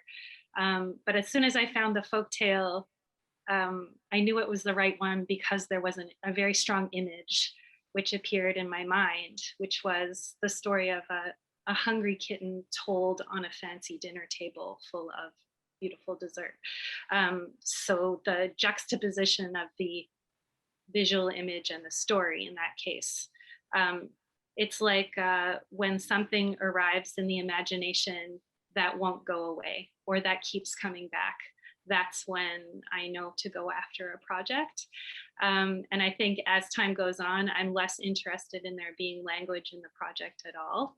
My latest show will have no text because I think puppetry can speak beyond language barriers in a really amazing way. But also, as somebody who is now mostly working by myself or with my own partner, language in the process is actually dropping out altogether. I can spend days not saying anything. And in a way that leads me to a different creative state of mind. And with my partner, now that she's gotten a bit used to puppeteering with me, it's like we can develop our own little language where we can say less words to get things across to each other, and we just work more easily that way. And I think, you know, if you're working with the same person or with just a few people, no matter what language you're actually speaking, it does become this sort of inner language that you have, and that helps the creative process to flow because you all begin to understand the same things. I don't know if that makes sense. Yeah, less words. Yeah, it's really interesting that the fact that your creative process affect your relation also, and the less words that you use in a show affect the creative team actually. So this is really interesting. Someone else want to add on this aspect? And I think it's something also different with French people when we work in English, but maybe you have something with your native language also. Well, with you know, with my where I come from in southern Alberta, we're part of the Treaty 7 area, and there's so many different languages that we have over here. So I'm Dene, and then I'm also half Blackfoot. And so those are two different native languages that we have here in southern Alberta. But also in the area, there's not just those two languages, but there's also, you know, the Cree dialect and also Stony. And so when it comes to trying to get, you know, the language across, you know, it's very hard to teach the entire language, you know. So we have to go very small when we're trying to do that, you know, just like the way Sesame Street does it, you know. Once upon a time there was a dog coming, and in our language, once upon a time Nana was coming, and you know, and so it's you know, we got to take it you know, step by step, little bit, I know our Dene language on our reservation, it's you know, it's a dying language, you know. They're you know, probably about another you know, 20 years from now, I think the language will be extinct. But you know, we still know those little tiny words. When I do trying to teach language and puppetry, again, you know, I just use that Sesame Street formula, you know, those little bits, you know, of, you know, colors, you know, numbers, you know, hello, the parents, you know, in my stories that I tell. You know, a child, you know, gets bored when you're talking with a puppet like this all the time. But, you know, if you have a story with it, a native story, and, you know, doing these little tiny languages in the story, you know, the message gets across, and the no longer call it a dog anymore, they call it Ina, and so that's how you know, I go about, you know, doing, you know, getting language across, you know, with our native culture. Thank you. This is interesting. And I say it all the time. This is so interesting. Yeah, and maybe we still have a little 8 minutes. So people also from the Zoom, if you have a question, feel free to write it down in the chat, because it's the last moment. But maybe Sutrisno or Muna, you want to add also on that, on your creative process and the language that you use with your team, if you write stuff in Djibouti, for example, or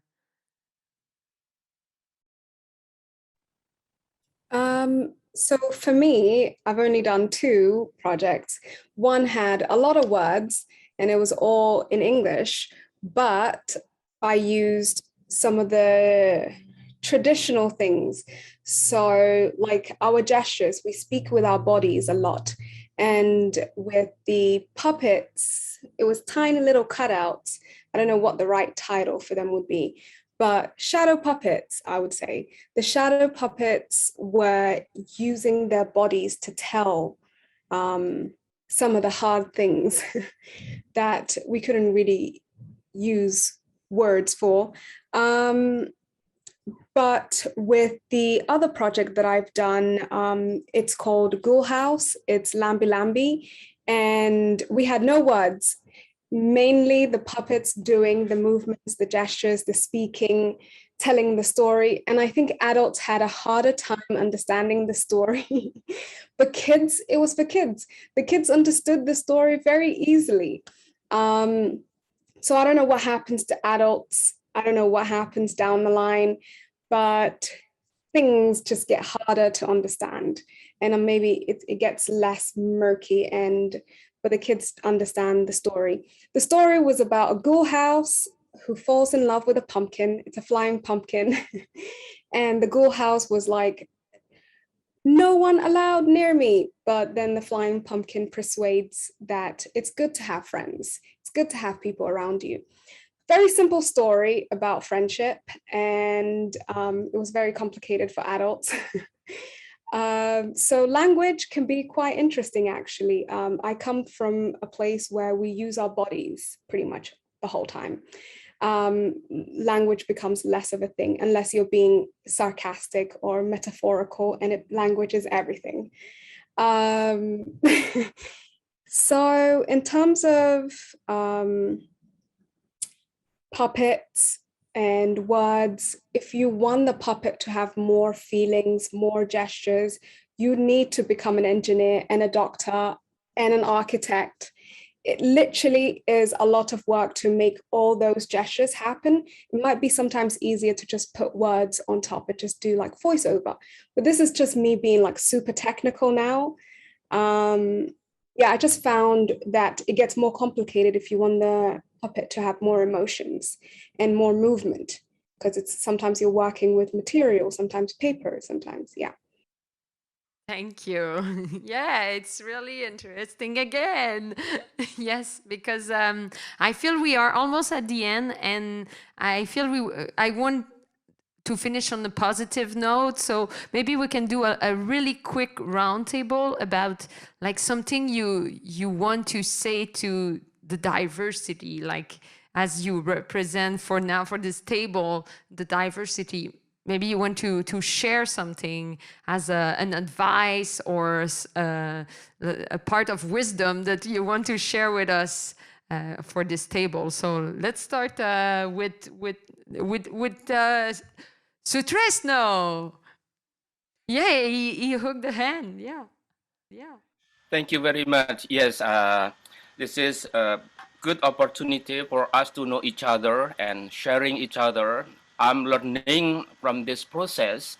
I'm considering that if we are start to think positively like this all the time, then it will bring the anima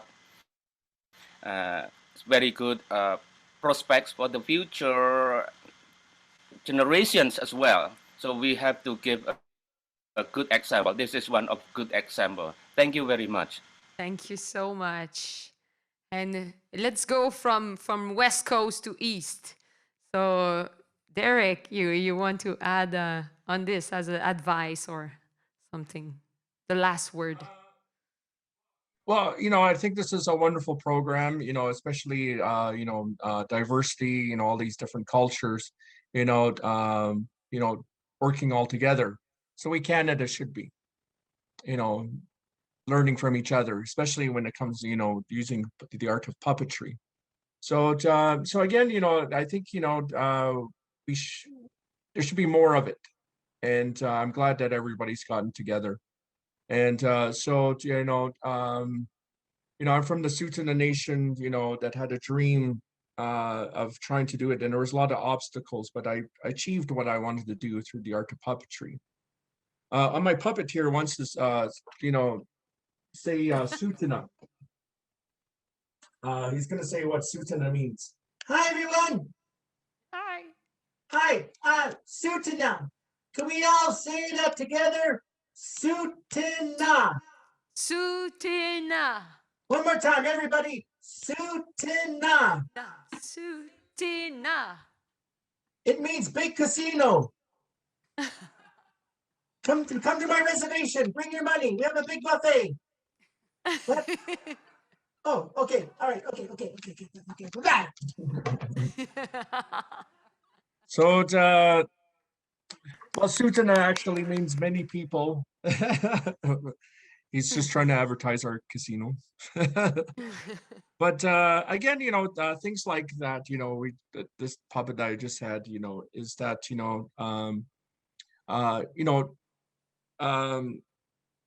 right now we're just poking holes, of, through puppetry, the art of puppetry. Again, CBC did a wonderful job of it before Netflix came with all these big cartoons, and digital cartoons. Puppetry is still there and it's becoming popular again, because, people are looking at, children today and teenagers are looking at digital art, these cartoons, and they're saying that looks too fake.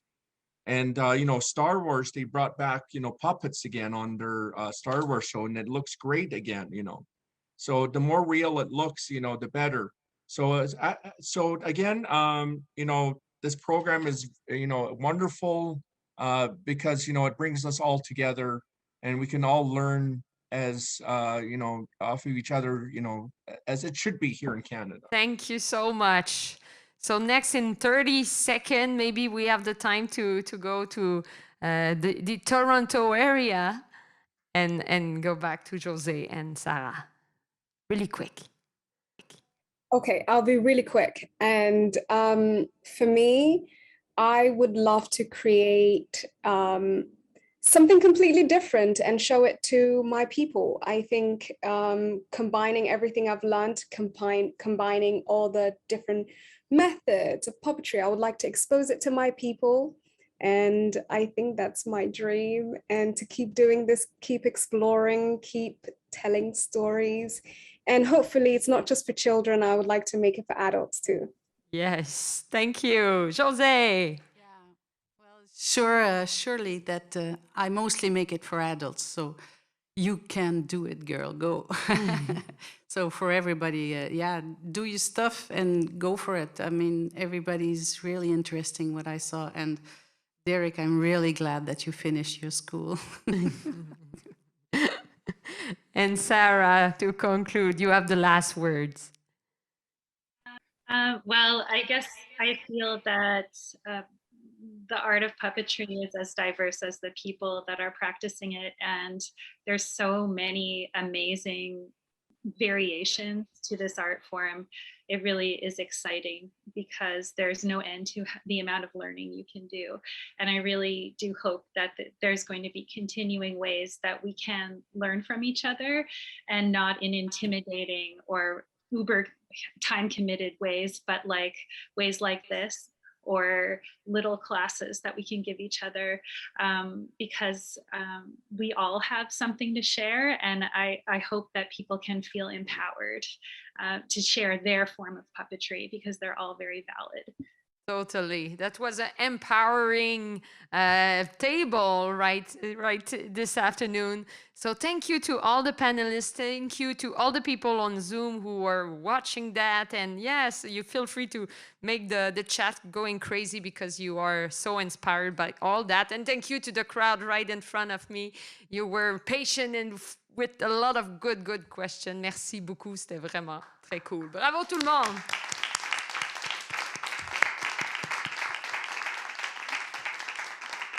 Yes, so we have other table coming. Stay tuned with this wonderful colloque, and we have plenty of subjects. So I hope to see you, each of you, in the future. Bye, everyone. Thank you. Merci tout le monde. C'est vraiment le fun.